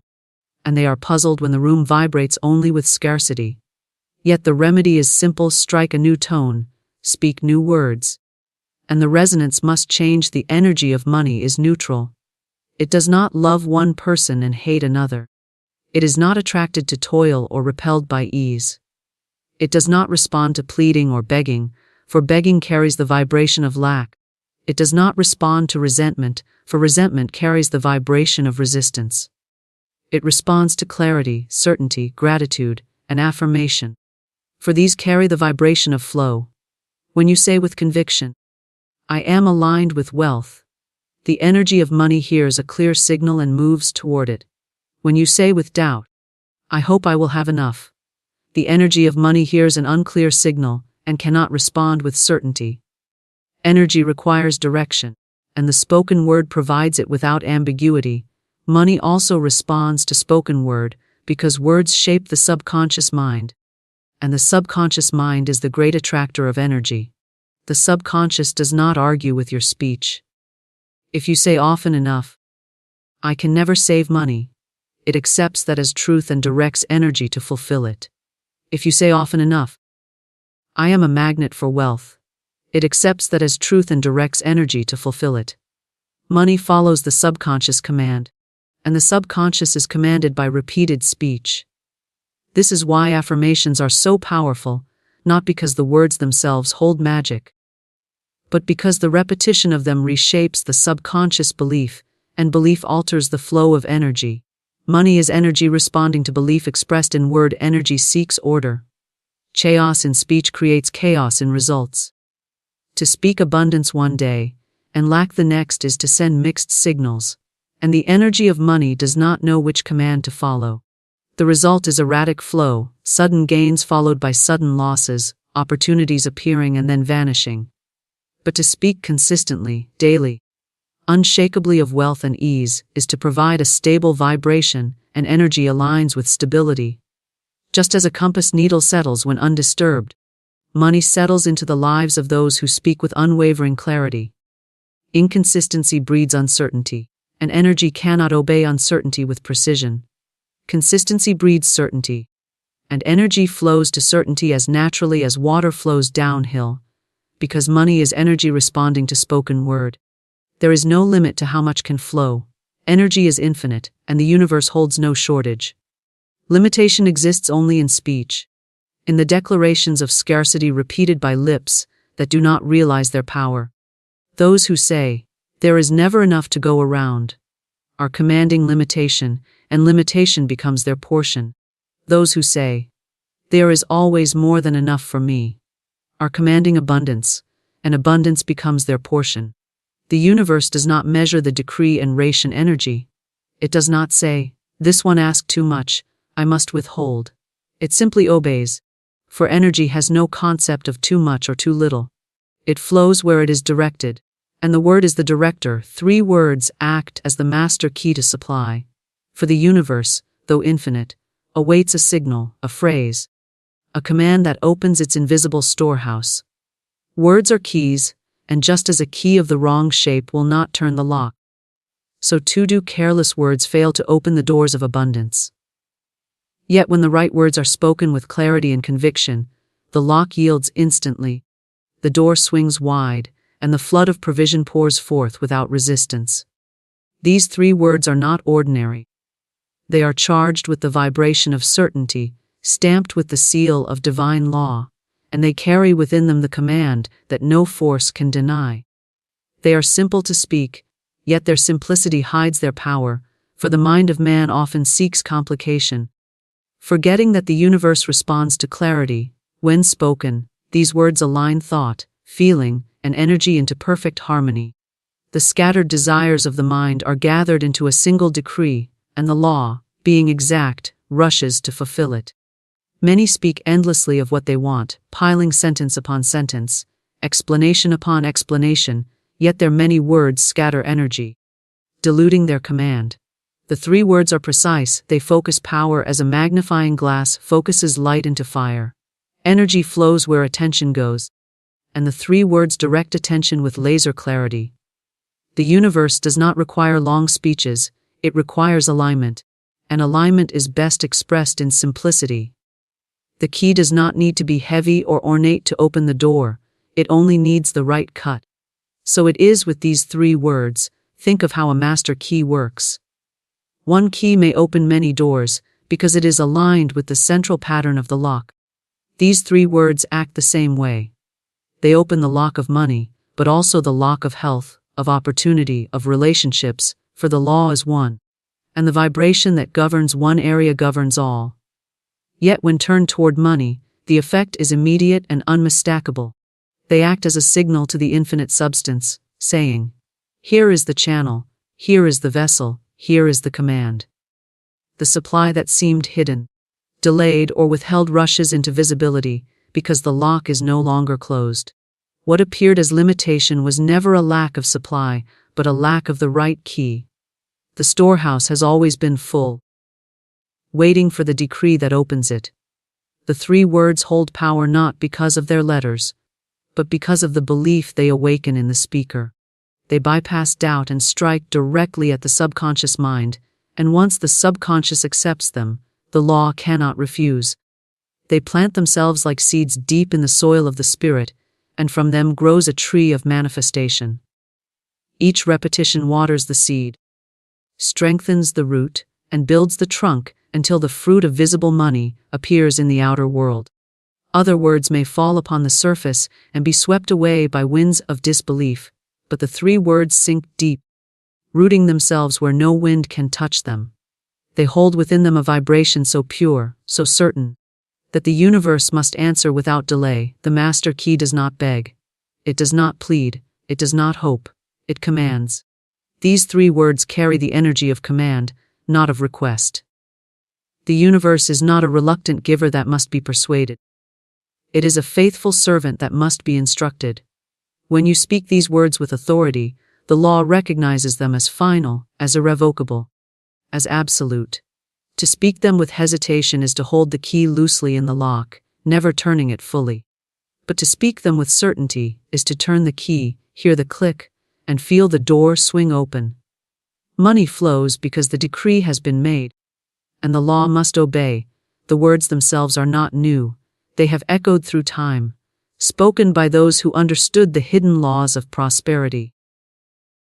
Ancient teachers uttered them, mystics whispered them, and those who lived in wealth without toil carried them upon their tongues. They are not bound by culture or language, for their essence transcends translation. What matters is the vibration, the faith, the certainty with which they are spoken. They are the distillation of truth into sound, the essence of law made audible. To the unknowing they may seem too simple, too small, too ordinary to hold such power, yet that is the disguise of truth. The greatest keys are never elaborate, they are simple, direct, and absolute. When the 3 words are spoken, doors that seemed locked for years open suddenly. Debts dissolve, opportunities appear, ideas flow, gifts arrive, channels expand. It is not that the words create something from nothing, it is that the words align you with what already exists. Supply has always been present, surrounding you in infinite measure, but without the key, it remains unseen, untouched, unused. The words remove the veil.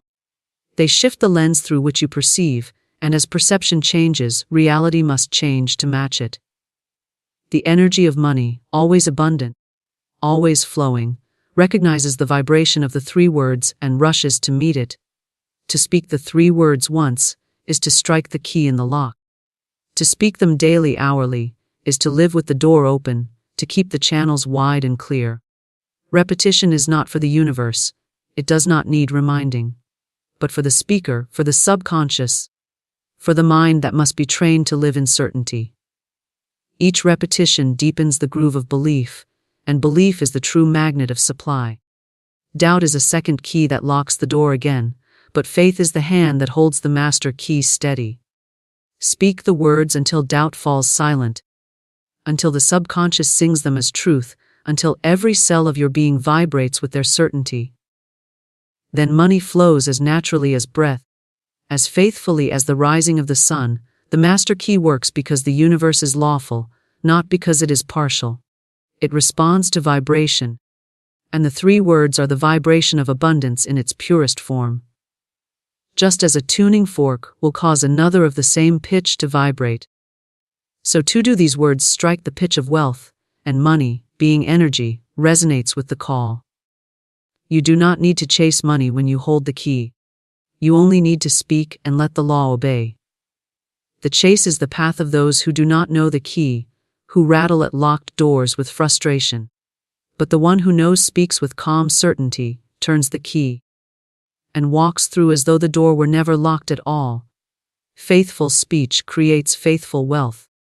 For the universe does not respond to fleeting words spoken in passing, but to steady decrees repeated with conviction. A word spoken once with doubt is like a seed tossed upon stony ground, easily lost to wind or trampled underfoot. But a word spoken again and again, with belief and certainty, roots itself deeply in the soil of the subconscious and grows into a tree that cannot be shaken. Wealth is not built on chance, nor on sudden bursts of effort, but on the steady rhythm of faithful speech. Each affirmation, each declaration, is a stone laid upon another until the structure of abundance stands complete. The law does not reward hesitation, but it rushes to reward consistency. For consistency is proof of belief, and belief is the command to which the universe must respond. Faithful speech is not idle chatter. It is the language of authority. To speak faithfully is to speak as though the decree were already fulfilled. To utter words not from a place of need, but from a place of knowing. The one who says, "I am wealthy," while looking at lack speaks not in denial of what is seen, but in allegiance to what is unseen. For the unseen is the cause and the seen is only the effect. To remain faithful to that word, even when appearances contradicted, is to prove mastery. For appearances are shifting shadows, while the law that responds to speech is eternal and unchanging. Faithful wealth is born of such steadfastness, of refusing to allow outer circumstances to dictate inner speech. It is the tongue held firm in its declaration, the mind unwavering in its proclamation, the spirit unswerving in its certainty. The power of faithful speech lies in its ability to reprogram the inner self. The subconscious is the great builder of experience, and it is molded not by stray thoughts, but by repeated words. Each faithful declaration carves a new pattern within, and the universe, reflecting that pattern, brings it into form. To say once, "I am rich," may stir the waters of possibility, but to say daily, hourly, unshakably, "I am rich," engraves wealth into the very fabric of being. The subconscious, once convinced, does not argue, does not resist, does not forget. It becomes a magnet drawing opportunities, people, and channels that align with the spoken decree. Faithful speech is the language by which the subconscious is taught. And once the lesson is learned, wealth must follow. Wealth that arises from faithful speech is faithful wealth, because it is rooted in law, not in chance. Money gained by accident can vanish as quickly as it came, for it was never anchored in certainty. But money drawn by faithful speech is anchored in the vibration of the speaker, woven into the fabric of their consciousness, and cannot be lost. Even if one channel closes, another opens, for the wealth does not depend on a single source, but on the state of being created by faithful speech. Just as a tree rooted deeply in the earth does not wither when one branch is cut, so faithful wealth does not diminish when one stream dries. For the roots remain strong, and the law must always provide another. Faithful speech requires discipline, for the tongue is often quick to wander. Doubt whispers, fear presses, appearances distract, and many speak according to what they see instead of what they decree. Yet discipline trains the tongue to remain steady, to speak abundance even in the face of bills, to speak supply even in the face of lack, to speak wealth even in the presence of delay. Each time doubt rises and the faithful word is spoken instead, the will is strengthened, the belief deepened, the vibration clarified. Discipline turns faithful speech from effort into habit, until the words of wealth flow as naturally as breath. In that moment, the law is not only obeying the word, but resonating with a state of being that cannot be shaken. Faithful speech also creates alignment with gratitude, and gratitude multiplies wealth. To say, I am thankful for the money that flows to me, is to acknowledge abundance before it appears, and such acknowledgement is itself a magnet for more. Gratitude spoken faithfully is not mere politeness, but a declaration of trust, a signal to the universe that the supply is certain and already received. The more it is spoken, the more it becomes a natural vibration, and the more money flows in response. Gratitude is the perfume of faithful speech. It sweetens the word, enriches the decree, and hastens the harvest. A declaration of wealth coupled with gratitude is like seed planted in rich soil watered by rain. It must sprout, it must grow, it must bear fruit. Faithful speech creates faithful wealth, because it speaks not only to the universe, but also to others. When one speaks consistently of abundance, the world around them begins to see them as abundant. Opportunities are offered, doors are opened, invitations are extended, for people respond unconsciously to the vibration of words. To constantly speak of lack is to repel generosity, but to speak faithfully of wealth is to draw generosity, trust, and favor. The energy of speech influences not only the unseen but the seen, not only the spiritual but the material, not only the law of the universe but the hearts and minds of men. Wealth flows more easily to one who is perceived as wealthy, and faithful speech creates that perception, which in turn attracts the very substance it proclaims. The rhythm of faithful speech creates momentum. At first, the words may feel like effort, like climbing a hill, but with each repetition, the vibration grows stronger, the belief deeper, the alignment clearer. Eventually, the momentum carries itself, and the words no longer need force but flow naturally. At that point, the universe is no longer being called from afar, but is already present, already aligned, already delivering supply. The faithful word, spoken long enough, becomes the default thought, the automatic declaration, and the wealth that follows becomes equally automatic. Just as water flows downhill without effort once the channel is cut, so wealth flows without effort once the channel of faithful speech is carved deeply into the mind and spirit. Faithful wealth born of faithful speech is not only material but spiritual. It brings peace, for the speaker no longer fears loss, knowing the source is eternal. It brings confidence, for the speaker no longer doubts their worthiness, knowing the law cannot deny a faithful word. It brings generosity, for the speaker no longer clings in fear, knowing the supply is infinite. Wealth becomes more than numbers in an account. It becomes a state of being, a steady assurance, a living proof of the power of the spoken word. Faithful speech creates faithful wealth because it builds wealth that is steady, enduring, and expansive, wealth that grows with the speaker, wealth that serves not only the self but others as well. To command the morning is to command the day, and to command the day is to command the flow of wealth, opportunity, and abundance. Each sunrise brings a blank page, and upon it we may write with authority, not with fear. The dawn does not ask permission to shine, it simply declares, "Let there be light." So too must we declare, "Let there be wealth, let there be prosperity, let there be open doors." For as we speak, so it is established unto us. The words uttered at the break of day are not mere sounds, they are seeds cast into the fertile soil of the universe. When you awaken and speak in strength, you summon money as a loyal servant, not as a master. You remind yourself, and the unseen forces that govern your affairs, that supply is unlimited, that riches are already prepared for you, waiting for your claim. Money is an obedient messenger, carrying out the orders impressed upon it by confident command. If you rise and say, "I struggle, I lack, I cannot," then the messenger brings back struggle, lack, and closed doors. But if you rise and say, "I prosper, I thrive, I attract money easily and in perfect ways," then the messenger hastens to fulfill that word. The morning hour is a gate. It is a threshold where the invisible passes into the visible, where the eternal steps into the temporal. If at that gate you speak with authority, your day flows with riches. If at that gate you speak with doubt, your day carries confusion.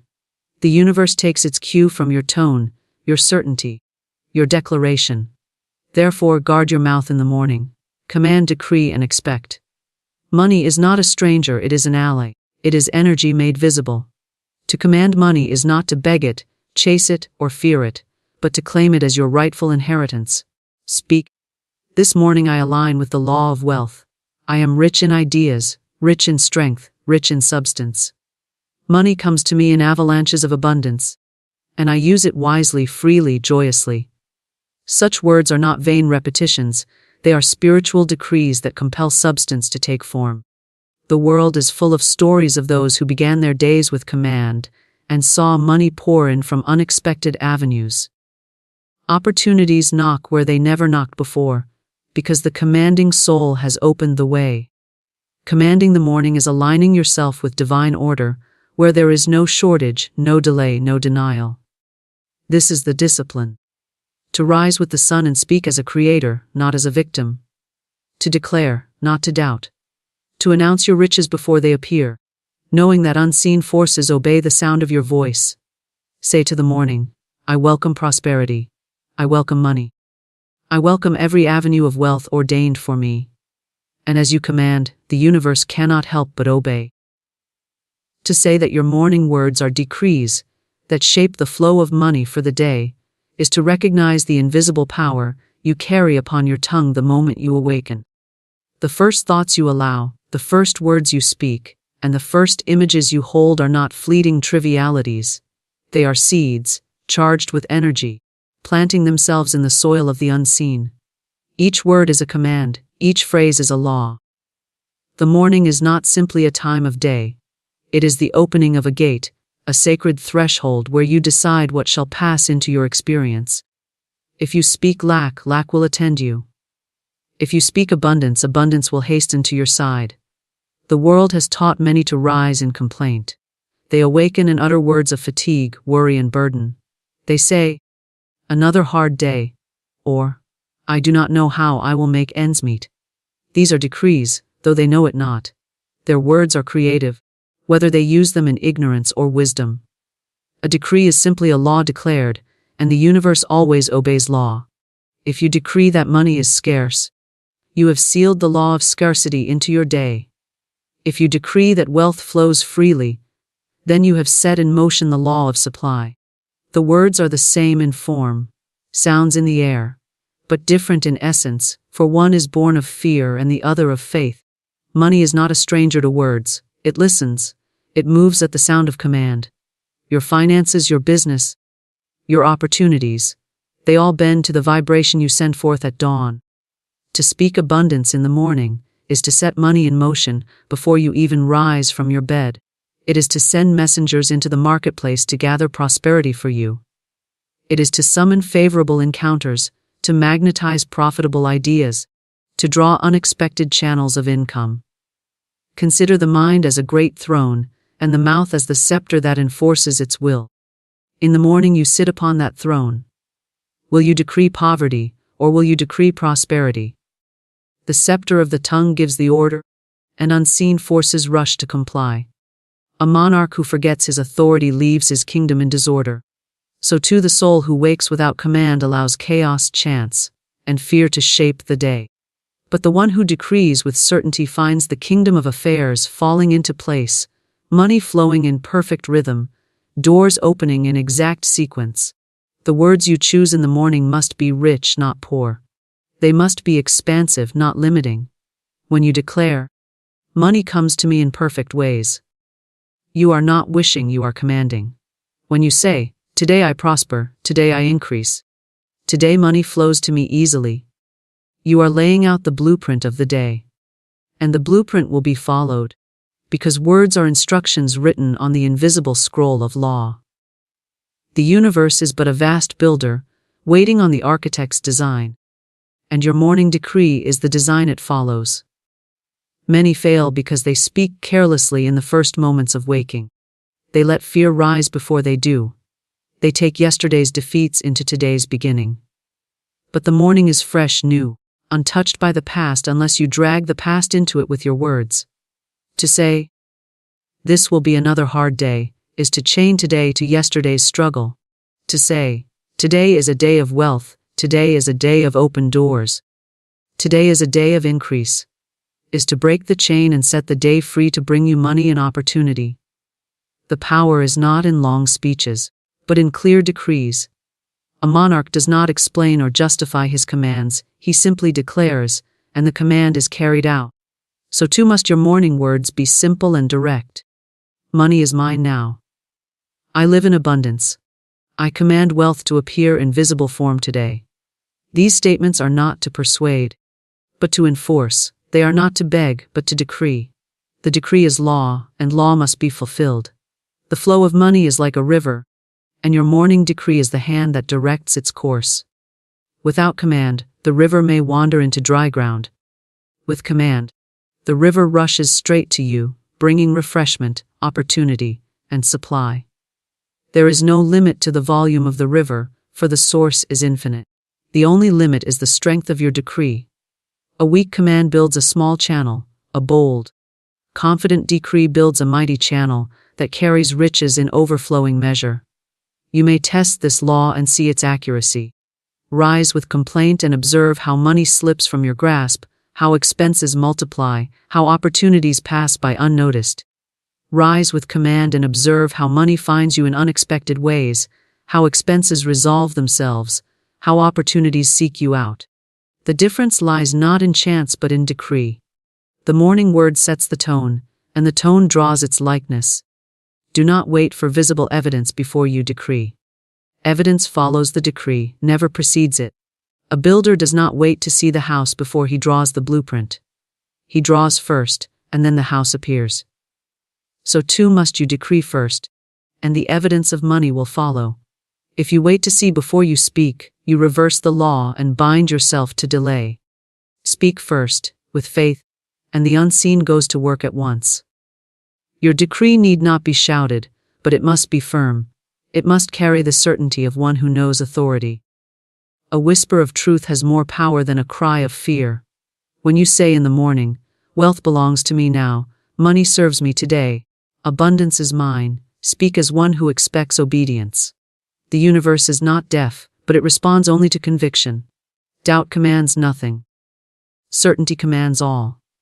The decree of the morning is not only about attracting money, but also about commanding your relationship to it. If you speak of money as a friend, it will treat you as a friend. If you speak of money as an enemy, it will flee from you. To say, "Money is hard to get, money is never enough," is to create resistance. To say, "Money is my servant, money flows to me, money is plentiful," is to create ease. The decree shapes the nature of the flow. The first hour of the day is the golden hour. What you release then carries greater power, for it sets the vibration that echoes throughout the hours that follow. If your first words are words of wealth, every event, every encounter, every thought is colored with that wealth vibration. Money recognizes its signal and rushes to meet it. If your first words are words of lack, then lack colors the day and money hides itself. The choice lies with you, and it is made not in thought alone, but in decree. To understand that your morning words are decrees that shape the flow of money for the day, is to understand that you hold the key each dawn. You may unlock poverty or you may unlock prosperity. The key is always in your mouth. The command is always in your hand. Each word is a seed that grows swiftly, for morning soil is most fertile. Plant wisely, plant abundantly, and you will reap in like manner. Your decree is the command, and the command is the law that governs your money for the day. Money responds to command, not to fear or begging. To understand this truth is to place yourself in the seat of authority over your financial life. Money is not a tyrant, not a master, not a force outside your reach. It is a servant, an obedient messenger, waiting for instruction. It comes not because you plead with it, nor because you chase it desperately, but because you stand in command and give it direction. Fear confuses it, begging weakens it, but command compels it. The soul that fears money never sees it in abundance, for fear sends it away.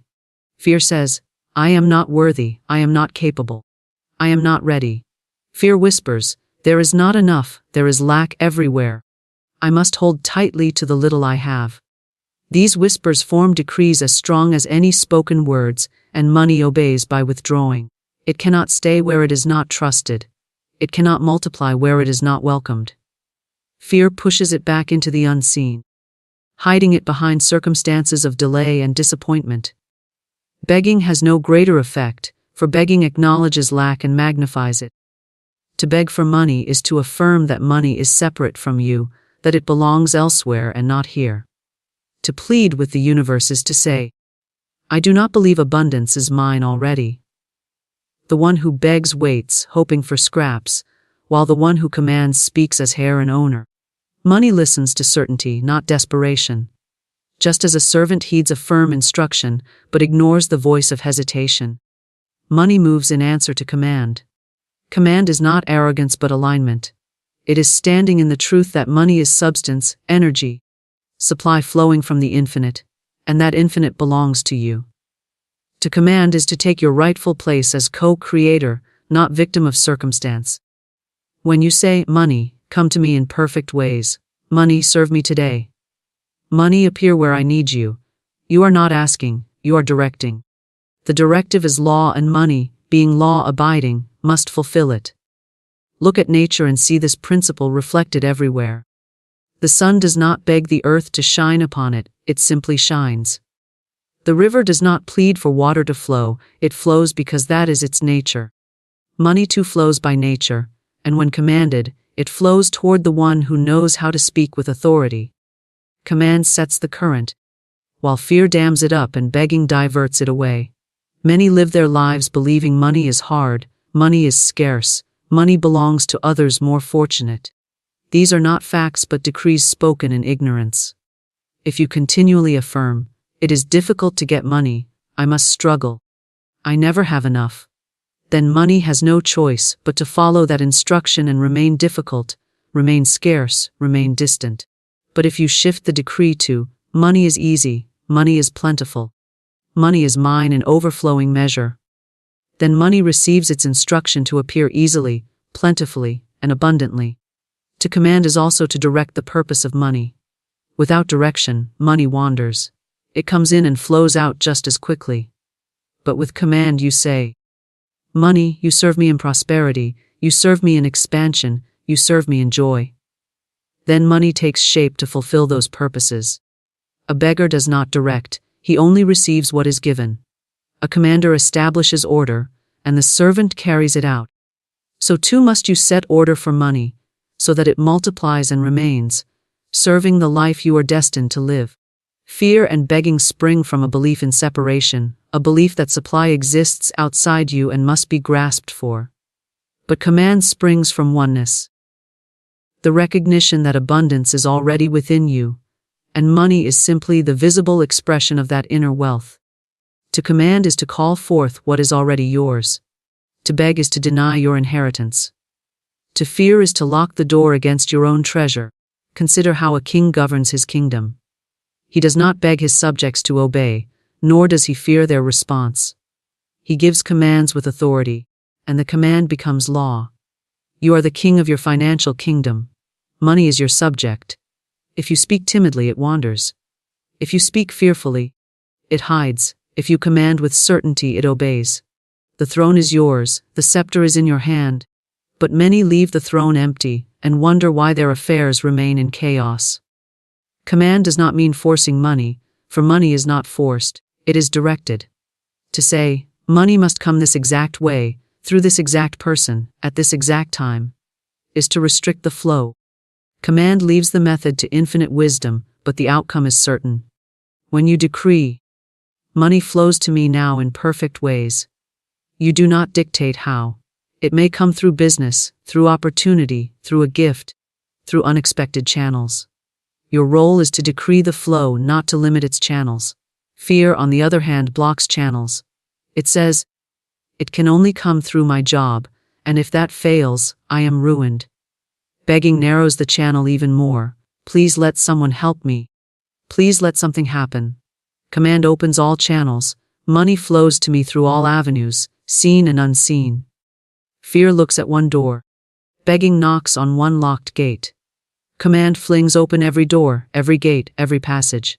The difference between fear, begging, and command is the difference between a pauper, a petitioner, and a ruler. The pauper accepts whatever little comes. The petitioner waits on the mercy of others. The ruler decrees and sees fulfillment. Money responds not to the pauper's complaint, not to the petitioner's plea, but to the ruler's decree. To step into command is to rise above circumstance and take your place as one with authority over substance. When you understand that money responds to command, not to fear or begging, you cease to chase and begin to attract. You cease to worry and begin to expect. You cease to plead and begin to decree. And as you decree, so it is established. Money has no will of its own. It bends to the will expressed with confidence. Fear gives it no instruction but to flee. Begging gives it no instruction but to delay. Command gives it clear instruction to come, to serve, to multiply. The choice is made with every word you speak, every thought you hold, every feeling you release. You either repel money with fear, postpone it with begging, or attract it with command. To command is not an act of struggle but an act of certainty. It is knowing that money, like light, like air, like water, is part of infinite supply. An infinite supply cannot be withheld from the one who claims it with authority. The morning hour is a spiritual gate where declarations manifest. When the sun rises and the first light touches the earth, a door opens between the unseen and the seen. It is not just another moment of the clock, it is a threshold where what you speak, what you imagine, and what you decree finds the most direct passage into form. At this gate, your words are magnified, your thoughts are heightened, and your vibration sets the tone for all that follows. If you enter the gate with doubt, you carry doubt through the day. If you enter the gate with command, abundance unfolds in harmony with your decree. The first hour carries a stillness, a freshness, a purity untouched by the burdens of the day before. It is fertile ground waiting for seed. Just as the farmer knows to plant when the soil is rich, so must you know to plant words when the spiritual soil is open. What you plant at this gate grows swiftly, for the energies are most receptive. To speak poverty in that hour is to root poverty deeply. To speak wealth in that hour is to establish wealth as the foundation of the day. Every morning you stand before this invisible gate, and every morning you choose what to carry through it. Some enter with heavy burdens of yesterday's failures, repeating in their mind, "Nothing changes, I am stuck, I cannot see a way." That repetition becomes the decree at the gate, and the gate faithfully manifests what is spoken. Others rise and declare, "This is a new day, a day of wealth, a day of opportunity. A day where money flows to me easily," and the gate opens wide to release that reality into their path. The difference is not in the outer world, but in the words spoken at the threshold. The gate of morning is a place of authority. It listens to command. It does not question, it does not argue, it does not delay. It manifests. That is why careless words in the early hour carry so much weight. A sigh of worry, a muttered complaint, a fearful thought whispered before rising from bed, all become orders written on the scroll of the day. The gate cannot choose for you, it can only amplify what you have chosen to speak. This is why discipline of the tongue is most crucial at dawn. To guard your words then is to guard the course of your entire day.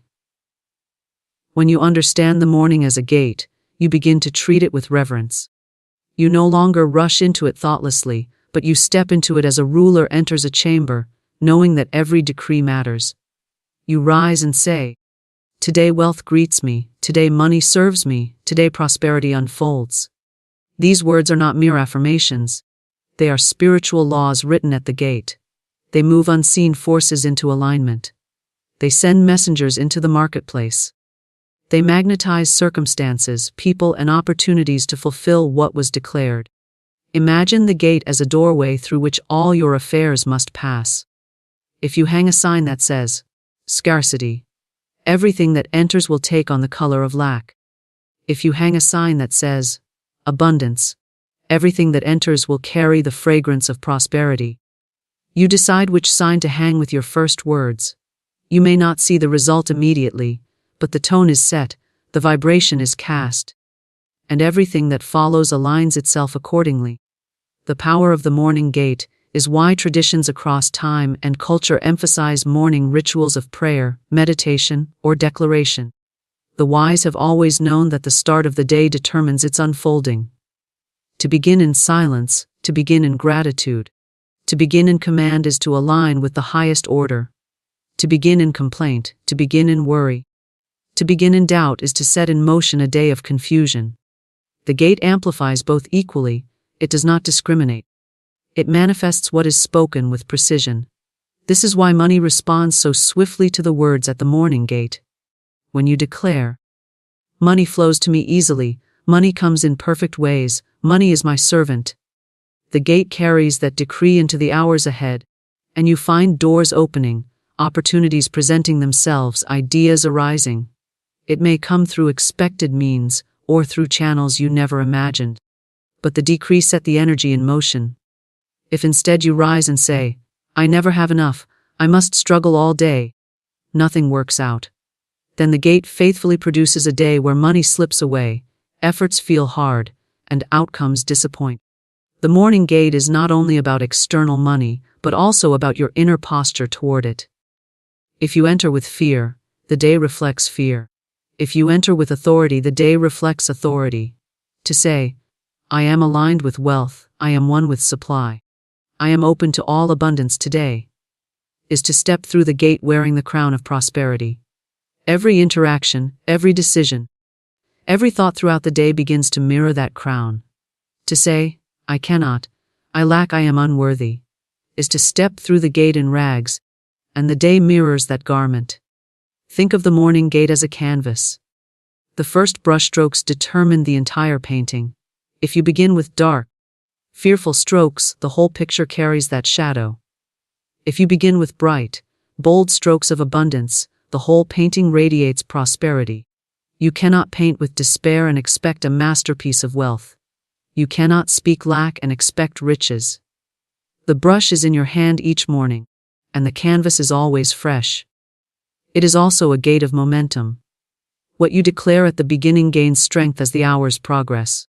A decree of wealth at dawn grows into unexpected opportunities by noon and visible money by evening. A decree of lack at dawn grows into frustration by noon and disappointment by evening. The gate multiplies what it receives. A small seed of prosperity spoken in faith becomes a tree of visible results. A small seed of fear spoken in doubt becomes a tangle of obstacles. The morning gate asks for intentionality. It does not require long speeches or complex rituals. It requires clarity, certainty, and alignment. A single phrase spoken with conviction. "Today money flows to me in overflowing measure," carries more power than 100 words spoken with doubt. The gate listens not only to words but to the tone, the feeling, the belief beneath them. When you speak with authority, the gate recognizes it and opens wide. Every morning you are given a new chance, a fresh gate, a clean threshold. Yesterday's words do not have to dictate today's decree, unless you repeat them. The gate does not carry over complaints unless you bring them again. It does not carry over failures unless you drag them into the new dawn. Each sunrise is a gift, a reset, an opportunity to declare anew. And what you declare at this gate is what you live throughout the day. Prosperity is your rightful inheritance. Claim it daily with authority. From the moment you awaken to the truth of your divine supply, you realize that money, wealth, and abundance are not favors bestowed at random, but birthrights already prepared for you. The universe is not stingy, nor does it measure your worth by toil and struggle.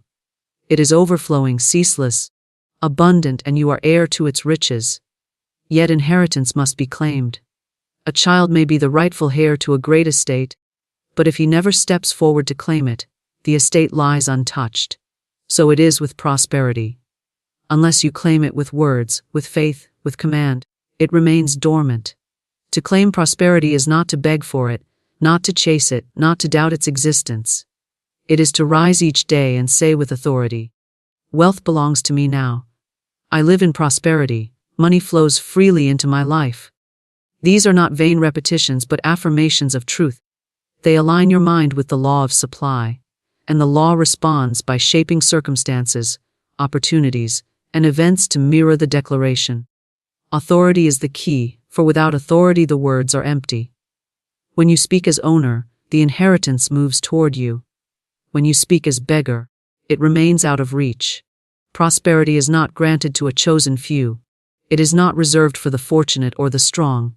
It is universal, and it is available to all who recognize and claim it. Just as sunlight shines on every roof, so prosperity radiates toward every soul. Some close their shutters with doubt and fear, while others open wide with faith and command. The difference is not in the light but in the willingness to receive. You claim your inheritance not by chance but by choice. Each morning, each moment, you either affirm prosperity or deny it. Authority is exercised in the words you speak. The spoken word is a declaration of ownership. When you say, "I am prosperous," you are not describing a condition you hope for, you are enforcing a law that already exists. When you say, "Money serves me now," you are not making a request, you are issuing an order backed by universal law. Prosperity is the natural state of the universe, and authority is the means by which you align with it. To claim prosperity daily is to build momentum. A single declaration has power, but repeated declarations establish permanence. Just as water wears through stone by constant flow, so do daily claims wear away the old patterns of lack and replace them with patterns of wealth. Each morning is a new opportunity to claim your inheritance afresh. The repetition is not because the universe forgets, but because the human mind must be trained to accept. Old thoughts of scarcity rise easily. They must be replaced again and again with decrees of prosperity until abundance becomes the only natural thought. Think of a title deed to a house. The deed proves ownership, but if you never enter the house, never walk its halls, never live within its rooms, you do not experience the benefits of ownership. Prosperity is the deed already signed in your favor, but daily claiming it is like walking into the house and living in it. Without the daily step of faith and command, the inheritance is yours in law but not in experience. Claiming it makes it real in your affairs, not just in theory. Many live as hares who never claim. They say, "Maybe one day I will prosper. Maybe fortune will smile on me." These are words of delay, words of uncertainty. The inheritance waits, untouched. Others say, "I must struggle and labor endlessly, and then perhaps I will earn prosperity." These are words of limitation. They make prosperity conditional on toil, when in truth it is already prepared. The one who claims boldly says, "Prosperity is mine now. I do not wait. I do not beg. I do not question. I take what belongs to me." And the universe answers with visible supply. Authority does not mean arrogance. It means alignment with truth. The law of prosperity does not yield to doubt, but it responds instantly to confidence. When you command with certainty, you are not forcing the law, you are cooperating with it. To say, "I prosper daily. Wealth flows to me without struggle," is not to boast but to acknowledge the order of things. You are not demanding what does not exist. You are affirming what always has been. The law of gravity holds whether you believe it or not, and the law of supply holds whether you doubt it or not. But only when you align with it consciously through command, do you experience its fullness. Claiming prosperity daily also guards you against the illusions of lack. The world may show shortage, crisis, or difficulty, but your daily decree cuts through appearances. When you say, "I live in abundance," you establish yourself above the illusion. The universe does not run out. Supply is infinite. The inheritance is unshakable. Appearances change, but truth remains, and truth is abundance. To speak it daily is to anchor yourself in that truth until appearances shift to match. Authority in claiming prosperity is strengthened by consistency. A single spark ignites, but a steady flame illuminates. Your words each day are sparks, and as they accumulate, they create a fire that burns away doubt and lights the path of abundance. Some give up after one or two declarations saying, "It does not work." But the inheritance does not vanish, it waits. Authority is demonstrated in persistence, in refusing to let old thoughts of lack regain control. Every day is another step into ownership. When you claim prosperity, you also claim your relationship to money. You stop treating money as elusive or scarce, and you begin to treat it as obedient and faithful. You say, "Money comes to me in perfect ways, money serves me, money is plentiful." In this way, you train not only your mind, but also your affairs to reflect the truth. Money ceases to be a source of fear and becomes a trusted servant. Authority transforms the relationship, and daily claiming reinforces it. Prosperity as inheritance also carries responsibility. To claim wealth daily is not merely to gather money, but to use it with wisdom, joy, and generosity. Authority is not domination but stewardship. The more you align with the law of prosperity, the more you recognize that abundance flows best when it is circulated freely. Money comes easily, but it also serves highest when guided by intention. Your daily decree may include, "I prosper richly," and "I use wealth wisely." This anchors not only supply but also purpose. The rightful inheritance of prosperity is never exhausted. You may claim it today, tomorrow, and forever, and it continues to flow. Unlike earthly inheritances that diminish when divided, this spiritual inheritance multiplies as it is claimed. The more you declare it, the more it expands. The more you use it, the more it returns. The law is generous, the supply is endless, and the inheritance is sure. To step into it requires no permission, no condition, only authority. Commanding the morning aligns you with divine order and abundance. When you rise and speak words of power at the dawn, you are not only arranging the affairs of your day, but also synchronizing yourself with the universal rhythm that governs all creation. Divine order is the law that holds planets in their orbits, that directs seasons in their cycles, that causes seed to sprout and rivers to flow. It is perfect, harmonious, unfailing. When you align with it, your life reflects that same harmony. Money flows without struggle. Opportunities appear in perfect timing, and abundance unfolds naturally. To command the morning is to step into agreement with this order, declaring that your day will not be ruled by confusion or lack but by prosperity and clarity. Abundance is the nature of divine order. There is no scarcity in the universe. The stars do not run out of light. The oceans do not withhold their tides. The trees do not ration their fruit. Everything in creation demonstrates overflow, generosity, continual supply. Scarcity exists only in the mind that resists this truth. When you command your morning, you dissolve resistance and affirm abundance as the law of your life. You say, "I align with plenty. I align with overflowing good. I align with money flowing in perfect ways."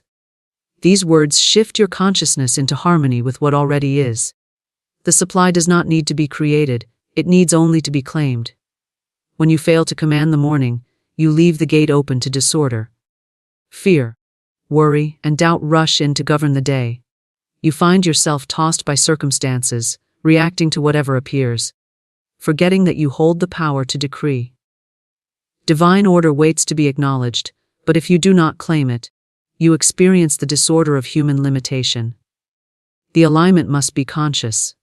Just as a musician tunes an instrument before playing, so must you tune yourself each morning to the law of prosperity. Your words are the tuning fork. They set the vibration that carries through the hours ahead. Commanding the morning also breaks the illusion of randomness. Many believe money arrives by chance, by luck, by coincidence.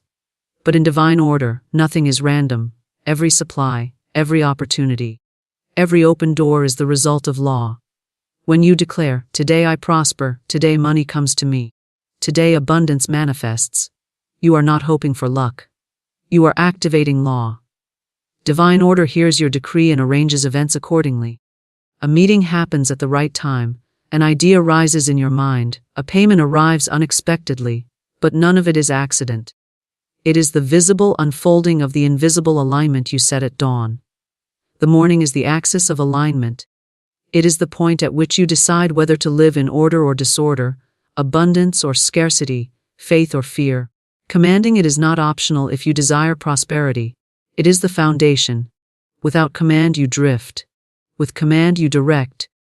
The difference is the difference between a ship adrift at sea and a ship guided by compass and captain. Divine order is the compass, and your decree is the hand that sets the course. Abundance responds swiftly to those who align with order.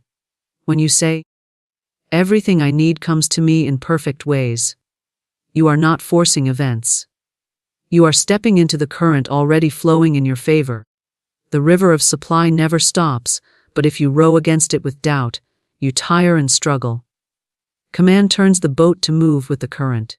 Suddenly money appears with ease, because you are no longer resisting. Opportunities come, because you are flowing in harmony. Ideas flourish, because you are aligned with creativity itself. Disorder, on the other hand, creates blockages. To wake and say, "I never have enough. Today will be difficult, money is scarce," is to command against divine order. The law cannot deny itself. But you can deny yourself the experience of its abundance by decreeing lack. The universe reflects your decree faithfully, whether it is wealth or want. To align is to speak in harmony with truth. To misalign is to speak in discord with it. The gate of morning amplifies whichever you choose. The alignment is not only for money but for the entire flow of life. Yet money is included, for it too is part of divine order. Just as air is provided for breath and water for thirst, so money is provided for exchange and expansion. To think otherwise is to separate money from spirit, when in truth it is one expression of the same supply. When you command your morning and say, "Money flows to me as part of divine abundance," you remove separation and allow wealth to appear as naturally as oxygen. Commanding the morning also restores authority to its rightful place, within you. Divine order does not force itself upon you. It waits for your agreement. The moment you speak, "I align with abundance," the law begins to work visibly. The moment you doubt and declare lack, the law reflects that too. Authority is exercised in choosing the decree. Every morning you decide whether you will cooperate with the harmony of the universe or resist it with fear. Command is the act of choosing cooperation. The discipline of commanding the morning is simple but profound. It does not require long hours, but it does require consistency. A few words spoken with conviction can transform an entire day. I live in abundance. Money comes to me easily. I walk in divine order. These statements, spoken at dawn, ripple through the hours ahead. Every encounter is shaped by them. Every task is infused with them. Every thought carries their vibration. Without such words, the day is unanchored, swayed by appearances and moods. With them, the day is anchored in law. To align with divine order each morning is to walk in certainty. You no longer wonder if supply will appear. You know it will, because you have decreed it. You no longer doubt if opportunities will arise. You know they will, because order has arranged them. This certainty itself attracts money, for money gravitates to confidence, not to hesitation. Your words in the morning establish the tone of confidence, and everything follows accordingly. Abundance is not something you chase but something you allow. Commanding the morning removes barriers to allowance. Fear is a barrier, doubt is a barrier, complaint is a barrier. When you rise and say, "I align with wealth, I align with prosperity, I align with perfect order," those barriers fall away. Money flows because it no longer meets resistance. Opportunities come because they are no longer blocked. Supply manifests because you have opened the channel. The alignment is ongoing, renewed each day. Yesterday's decree brought yesterday's abundance, but today you stand at a new gate. Commanding the morning is not a one-time act but a daily practice. Each sunrise presents another opportunity to align, another opportunity to declare. Divine order is eternal, but your agreement with it is expressed freshly each day. Authority is exercised again and again, and with each exercise, abundance becomes more natural, more visible, more overflowing. When you understand that commanding the morning aligns you with divine order and abundance, you see the importance of guarding those first words and thoughts. They are not idle, they are creative. They are not background, they are blueprint. The order of the universe is perfect, but your alignment with it determines whether you experience wealth or want, flow or struggle, clarity or confusion. To command is to choose alignment, and to align is to live in abundance. Man is a creature of infinite power, if he would but awaken to his authority. Every word he utters is a decree, every thought a mold into which his world is cast. To speak is to command, and to command is to change. When one realizes this great truth, he ceases to live by default and begins to live by design. The old order of things may cry out for repetition, but the spirit within always seeks transformation. Change is not chaos. It is divine order unfolding in new and better ways. You are not bound by the patterns of yesterday unless you cling to them. The moment you speak differently, you live differently. You stand, this very instant, at the gate of change. It need not come slowly. It need not come with strain. The law is instant and unfailing when used in faith. Speak now what you desire. Say it not with fear, but with boldness, knowing that you are backed by the infinite substance of the universe. There is no power outside of you that holds sway over your good unless you give it that power. The command is always yours. Many people cry, "I want change." Yet their words remain tangled in the vocabulary of limitation. "I can't. It's hard. I've tried." These are not commands to change, but affirmations of stagnation. The word is your wand. It creates, it releases, it rearranges. If you would see the world shift your language. If you would see the new, speak the new. Say, "Everything is working together for my good." Say, "Change comes easily and joyfully to me." Say, "I am in command of my life, and I welcome the new with confidence." These are not idle phrases, they are blueprints. They summon invisible forces to arrange people, places, and possibilities in your favor. You cannot change the outer by remaining the same within. You must speak as one already changed. Imagine the self you wish to become and give that self a voice. The moment you do, you set divine law in motion. Let go of the old, not with regret, but with gratitude, for it brought you here. Now, you speak a new command. You write a new decree upon the ethers. And life, always obedient, reshapes itself to your word. Your words are commands that shape your reality. This truth, though simple, holds immense power, yet few truly grasp it. The spoken word is not just sound or expression. It is law in motion, a decree that shapes the unseen into the seen. When a person speaks, they are not merely communicating, they are constructing, issuing instructions to the invisible forces that govern life. Every word carries vibration, intention, and energetic authority, and the universe obeys the command whether the speaker is aware of their power or not. The law does not distinguish between idle talk and deliberate affirmation. It responds to the tone, belief, and emotion behind the word. Therefore, when one says, "I am always unlucky," the law registers it as a command and brings forth experiences to match it.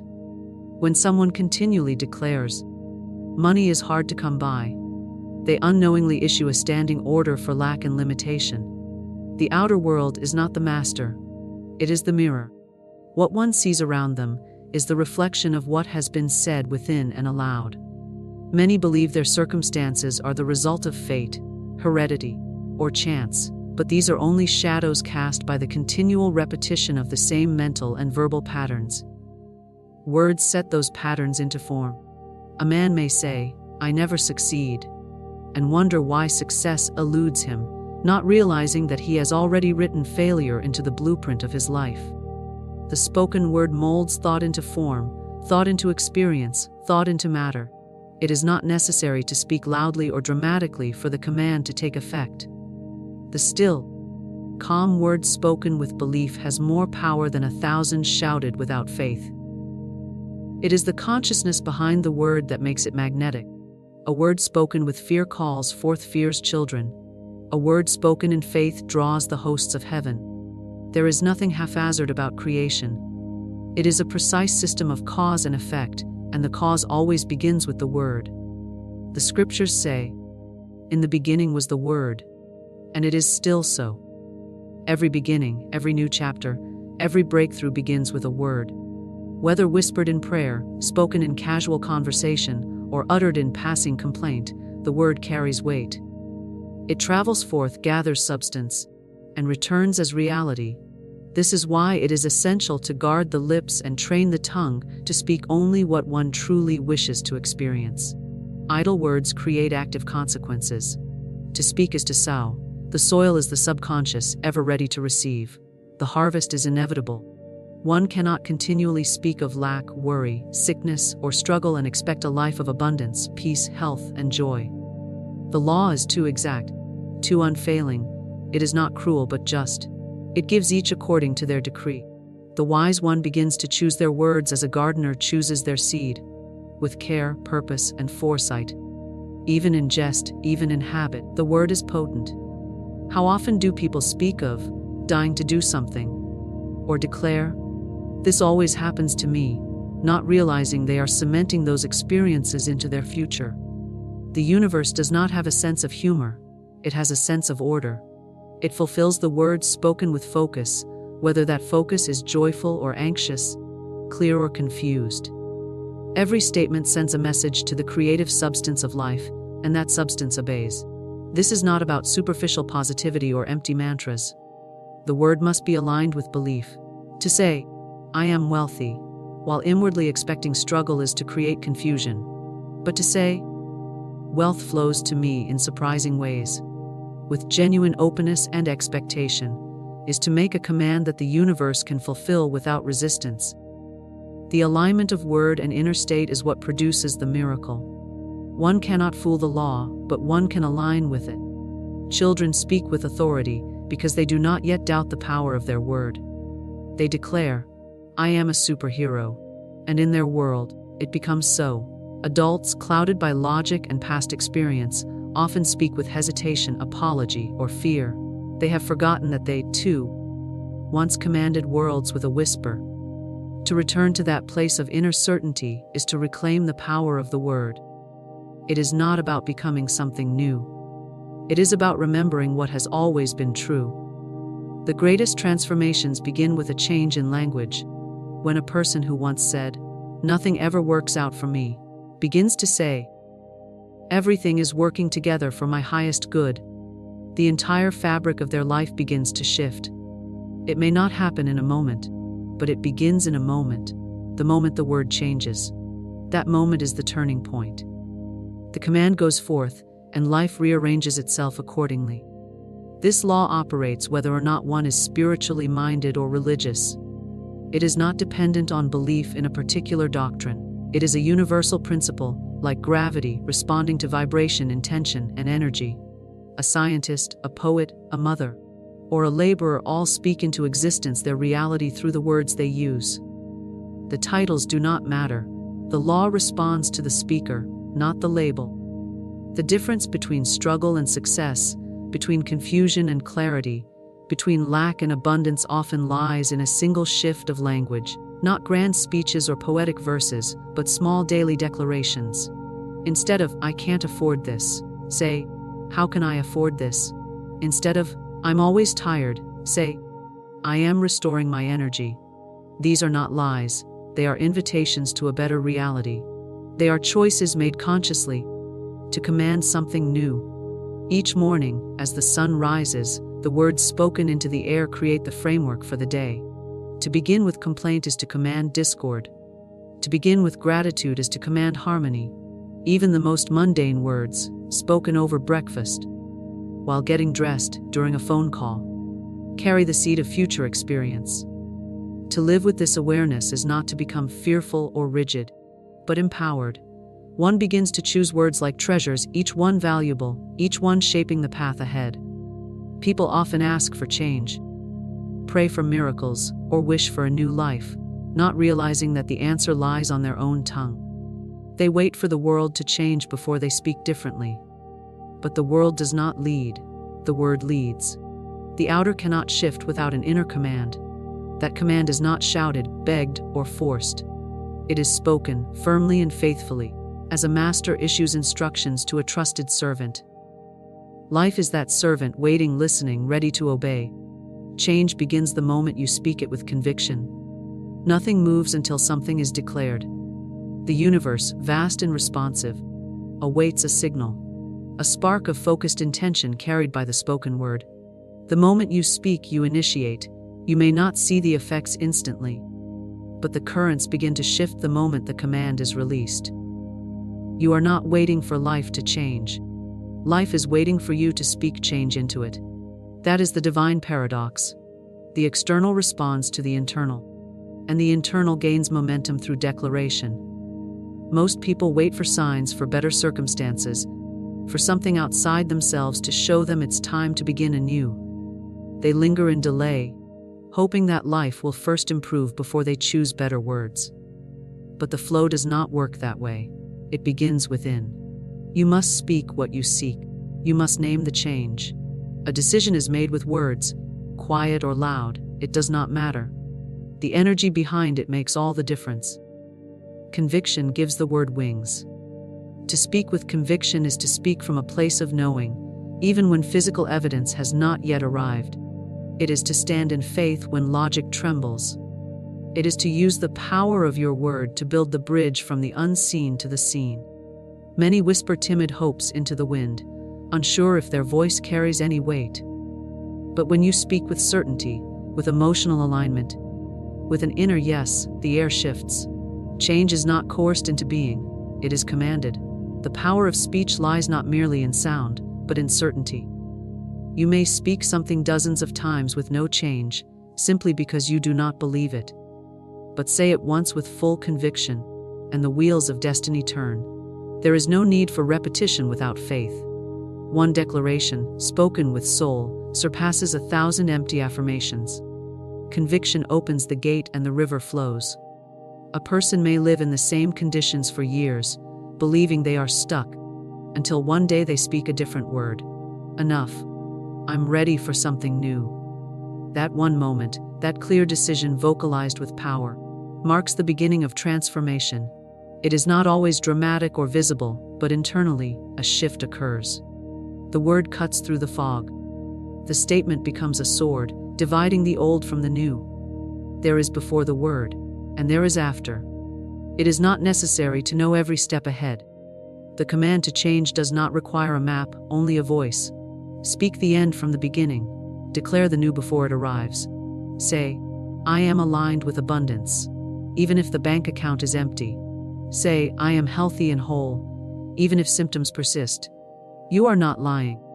You are leading. You are not ignoring reality. You are reordering it through the higher law of belief. Conviction is the signal that tells the universe, this one is ready. Conviction is not force. It is not the clenched jaw or the shouting demand. It is the still, rooted tone that says, this is who I am now. There is no need to argue, no need to convince. When conviction is real, there is no inner contradiction. The whole being is aligned. You do not speak one thing and think another. You do not affirm light while secretly fearing the dark. You are united in intention, word, and emotion. In this state, your word is magnetic. People often speak what they see, not what they desire. They speak their complaints, their doubts, their history. But this only extends the current reality. True change requires speaking beyond the seen. It demands a bold word in the face of contradiction. To speak change with conviction is to become the author of a new narrative. It is not to ignore facts, but to declare a higher truth. You say, I choose peace, not because all is peaceful, but because peace is now your command. You say, I rise, not because you have risen, but because your voice lifts you. Each time you speak with power, you are shifting timelines. You are stepping into alignment with a future that matches your words. The conviction with which you speak determines the speed and precision of that alignment. Half-hearted words create confusion. Words spoken with fear create resistance. But words rooted in faith draw the fulfillment swiftly.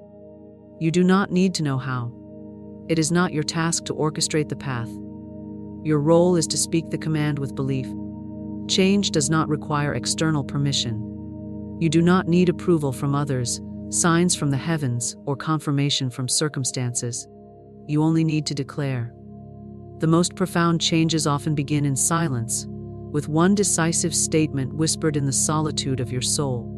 That one moment of clarity sends out ripples that touch everything. The outside may seem unchanged for a time, but the seed has been planted, and the harvest is inevitable. Many fear to speak change because they do not want to be disappointed. They say, what if I declare and nothing happens? But the greater risk is in saying nothing. The greater danger is in letting fear steal your voice. Your word is not powerless. It is powerful when spoken with conviction. And even if the change unfolds slowly, even if it comes disguised in unexpected ways, it will come. The law cannot deny the word that is aligned with truth and spoken in full belief. To speak change is to break the cycle. It is to interrupt the momentum of the past and insert a new pattern. The longer one waits to speak the word, the more entrenched the old story becomes. But the moment the word of change is declared, the energy begins to reorganize. Delay ends. A new vibration enters the field. This is not imagination, it is creation. You are not daydreaming, you are commanding. Change does not obey the clock, it obeys the word. There is no right time but now, and now responds to conviction. Every time you declare, I am ready, you advance. Every time you say, I choose better, the old begins to dissolve. The word carries the blueprint, and the blueprint becomes structure. This is how all new realities are built. On spoken conviction, firm and fearless. To speak change is to honor your power. It is to stop waiting and start creating. The moment you say, I am not who I was, something shifts. The moment you say, this is my new story, the pages begin to turn. Even if you do not yet see the full picture, trust the echo of your voice. The universe has heard it. The vibration has been registered. Life has received its new instruction. It is not about shouting into the void. It is about speaking from within the silence with authority. You may be standing in the same room, in the same clothes, surrounded by the same people. But once your word changes, so does everything else. The inner signal is stronger than the outer scene. Speak with conviction, and the unseen moves in your favor. Conviction is the key that turns the lock. It is the yes that opens doors. It is the light that reveals the path. When you say, I am no longer available for what no longer serves me, the world listens. When you say, I receive my good now, the energy aligns. The moment you speak change with conviction, you are no longer bound by history. You are free. Limiting language blocks transformation. Words are not simply tools for expression, they are containers of belief. Every sentence spoken carries within it an assumption, a seed of reality that takes root in the subconscious and grows according to the energy behind it. When you speak in terms of limitation, phrases like, I can't, it's too late, I'm not good enough, or, this always happens to me, you are not merely describing your life. You are prescribing it. You are placing invisible walls around what is possible and instructing life to conform to those boundaries. The subconscious mind does not argue or reason. It accepts repeated statements as truth and acts accordingly.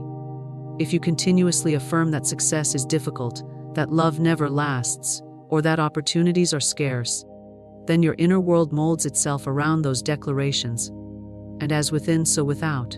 Life becomes a mirror, reflecting those inner limits outward into relationships, career, health, and self-worth.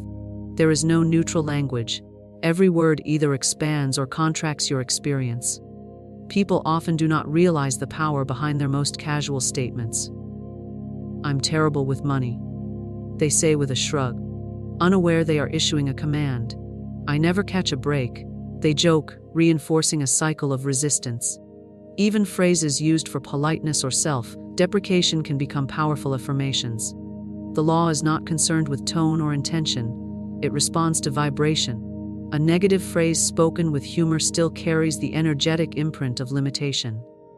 Limiting language becomes habitual, a kind of linguistic muscle memory formed over years of repetition and observation. It is passed down through families, reinforced by cultural norms, and solidified through past experiences. We've always struggled with this. One might say believing it is simply a fact. But what seems factual is often only a repeated pattern, a story told so often it has become real. Changing the language is the first step toward changing the story. You cannot speak of lack and expect abundance. You cannot speak of sickness and expect vitality. You cannot speak fear and live in peace. The words must match the desired outcome. If they do not, there is contradiction, and contradiction stalls momentum. The energy becomes divided. One part of you hopes for transformation. while another part continues to reinforce the very state you seek to leave behind. In this tug of war, the stronger side always wins, and often, the limiting language has been spoken so long it has become louder than your desire. To break free from limitation, you must become aware of your words. Begin to notice the phrases you use unconsciously. Pay attention to what you declare about yourself, your circumstances, and others. Language is not only what you speak out loud, it is also what you whisper in your mind.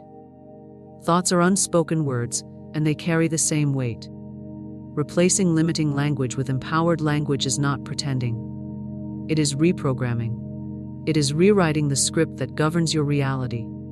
You may think, but I'm only telling the truth.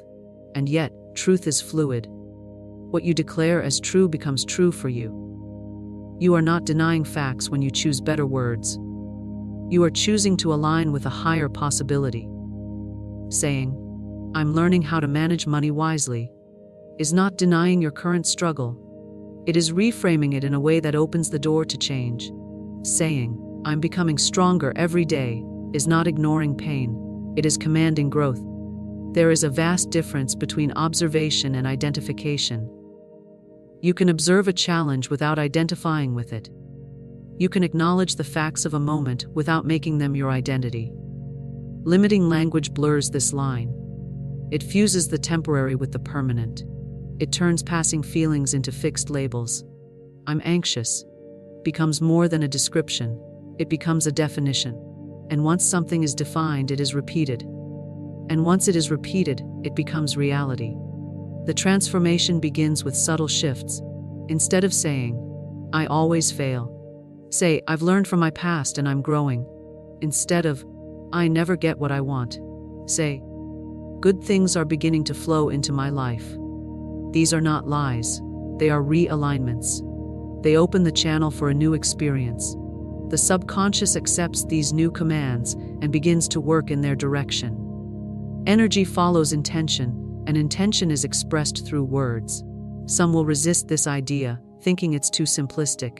They may say, "Words can't change everything." But look around. Everything you now experience was once described by words. Someone said, "Let's build this. Let's go there. This is who I am. This is what I'll do." Words precede actions. Words shape beliefs. Beliefs shape behavior. Behavior shapes outcomes. The transformation of any life begins not at the level of doing, but at the level of speaking. Children understand this intuitively. They speak in possibility. They say, "I can be anything. I can do anything. Watch me." There is no limitation in their vocabulary until it is taught to them. Over time, they learn to speak caution instead of courage, doubt instead of determination. But the original voice remains within. To rediscover your power, you must rediscover your original language, the language of expansion, hope, and creative command. Limiting language not only affects the self, but also influences those around you. When you continually speak discouragement, fear, or doubt, you project that limitation onto others. You dim their vision as well as your own. Conversely, when you speak with belief, encouragement, and optimism, you uplift those within your field. Your words become permission for others to grow. Your speech becomes a vessel of transformation, not just for you, but for your environment.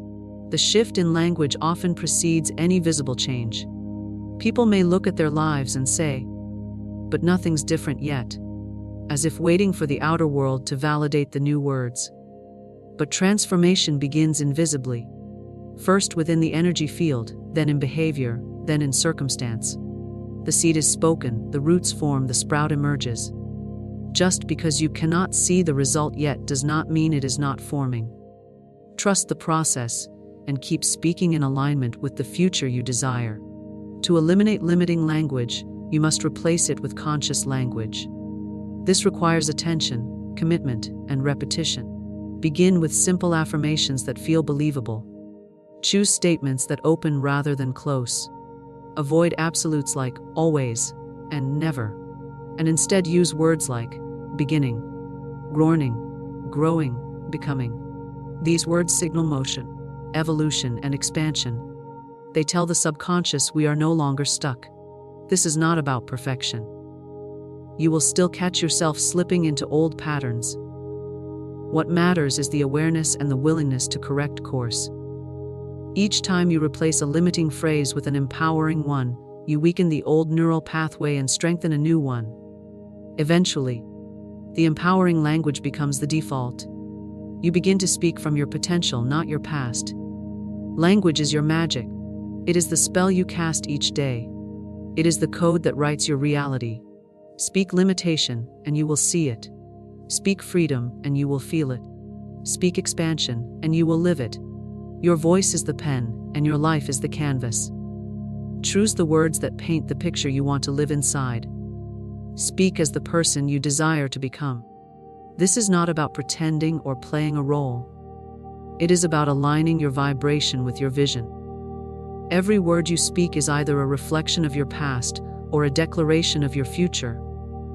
When you choose to speak from the self you wish to embody, you begin to collapse the distance between where you are and where you are going. The voice carries identity, and when the identity shifts, reality follows. If you continually speak as the version of yourself bound by limitation, fear, or failure, you prolong that experience.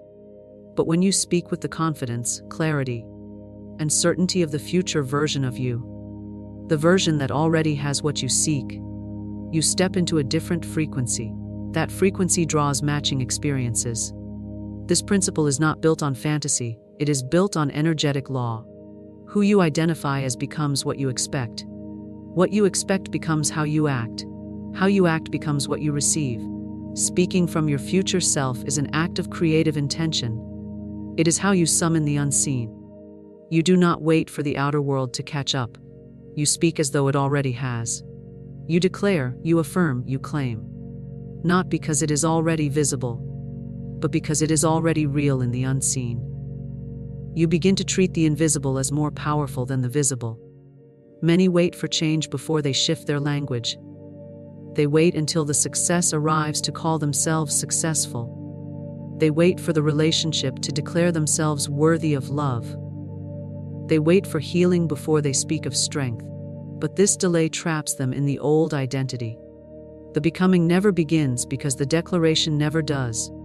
You do not have to fake confidence. You have to speak from the part of you that already knows. That part exists within. It is not an invention, but a revelation. It speaks through inspiration, through vision, through the inner yes that rises when you imagine something more. You are always speaking from some version of yourself. The question is which one? Are your words shaped by the self who feels stuck, small, afraid? Or are they shaped by the self who has already risen, who already knows, who already sees the mountaintop? To speak as your future self is to bring that version of you into the now. It is to pull the dream into the present through the bridge of your voice. Your words are time travelers. They carry energy across timelines. They send signals into the quantum field, telling it which version of you to materialize. This does not mean ignoring your present circumstances. It means refusing to let them define your vocabulary. It means speaking from a deeper truth than what is currently visible. You may be facing debt, but you speak as someone who manages money wisely and calls in abundance. You may be feeling lonely, but you speak as someone who is magnetic to loving, supportive relationships. This is not delusion. It is creation. You are not denying what is, you are declaring what will be. And the declaration sets the shift in motion. The moment you speak from your desired self, you change your posture. You carry yourself differently. You make different choices. You say yes to what aligns and no to what doesn't. Your boundaries shift. Your habits shift. Your relationships shift. Because your identity has shifted. When you say, I am no longer available for struggle, your life begins to organize itself around ease. When you say, I show up as my highest self, your days begin to reflect that energy. The words come first. They are the architects of the new foundation. Language is a signal. It tells your nervous system what to expect. It tells your energy field what to attract. It tells others how to treat you. When you speak with clarity, calm, and power, you communicate self-respect.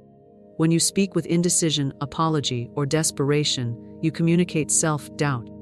People respond to the vibration of your voice, even more than the content of your message. Speak from your future self, and people begin to treat you accordingly. The world meets you at your level of expectation. This practice requires awareness. You must begin to catch the moments when your language reflects the old self. The complaints, the fears, the stories you've repeated for years, they are not facts, they are patterns. And patterns can be interrupted. Begin to pause before you speak. Ask, who is speaking right now? Is this the version of me who feels powerless, or the one who knows her worth? Is this the voice of my limitations, or the voice of my expansion? Every sentence is a choice. Every sentence is a spell. You do not have to speak grand affirmations all day long. Sometimes the most powerful statements are simple. I've got this. This is just the beginning. I'm stepping into something greater. I can handle it. These are phrases your future self would use. Not because everything is perfect, but because she trusts herself. Speaking this way becomes a habit. A new tone begins to dominate your conversations, your inner dialogue, your presence. You become the evidence of your next level. This is not about arrogance. It is about ownership. There is no need to inflate or exaggerate. You are not trying to convince anyone. You are choosing to walk in alignment with your becoming. You are deciding to let the old story go. You are choosing to speak from the knowing that what you desire is not only possible, it's already on its way. And because it's on its way, you begin to speak like someone who knows that. You release the language of waiting. You release the vocabulary of lack. You release the identity of not yet. You step into the now of your next chapter. When you speak as your desired self, you create internal safety. You remind yourself of who you are becoming. You remind your nervous system that change is not a threat, but a homecoming. You create resonance between your words and your vision, and that resonance has power. It makes you magnetic. Opportunities begin to come. Support appears. Synchronicities unfold. Not because of luck, but because your vibration has changed and your world is responding. This requires courage. There will be moments when your outer world challenges your new language. Old conditions will test your declarations. People may not understand your shift, but your job is not to explain your transformation to others. It is to honor it within yourself. Every time you speak from your future, you strengthen that reality. Every time you declare who you are becoming, you anchor that identity. Your voice is the bridge. Your voice is the invitation. Your voice is the activator. The person you desire to become already exists. That version of you is not far away. It is a frequency you can tune into now. One of the fastest ways to tune into it is through speech.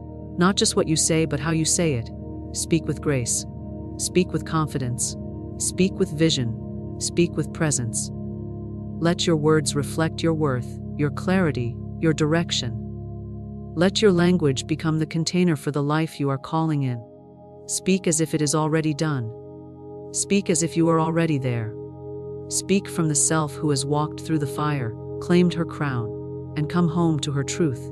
Divine law responds instantly to faith-filled commands. This is not a theory or a metaphor, but a spiritual certainty that governs the movement of energy, manifestation, and form. The universe, infinite in intelligence and precision, is always listening, always responding. It does not delay because of complexity, nor does it hesitate out of judgment. The delay comes only from the wavering mind of the one who commands without belief.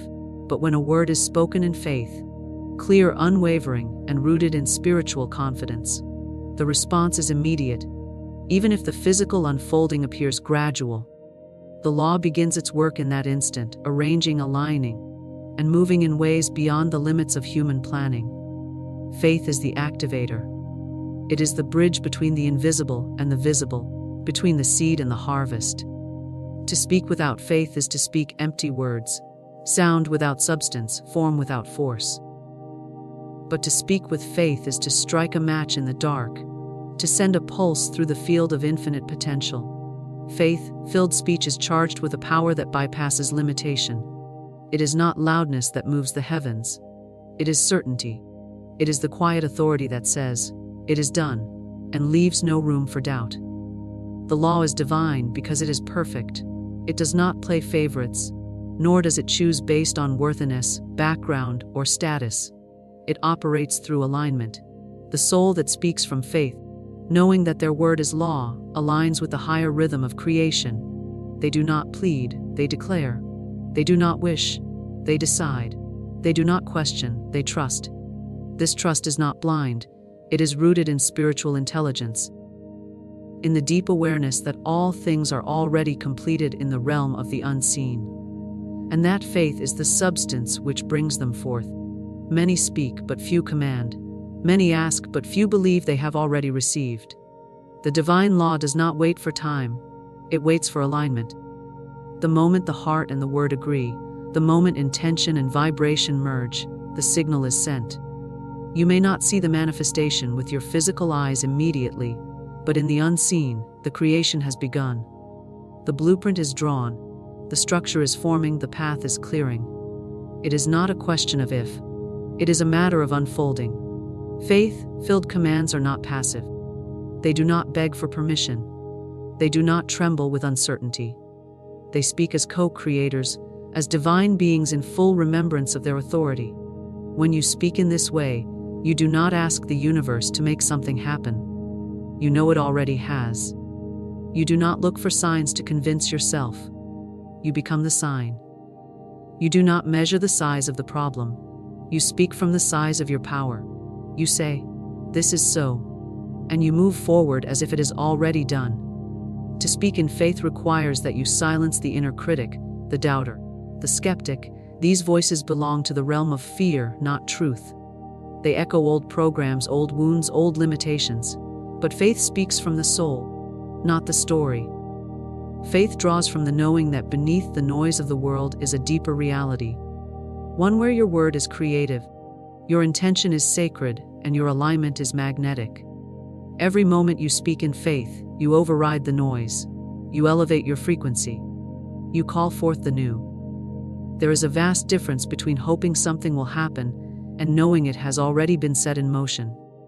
Hope is valuable, but faith is foundational. Hope carries the wish, faith carries the conviction. Divine law is not moved by hesitation. It is moved by certainty.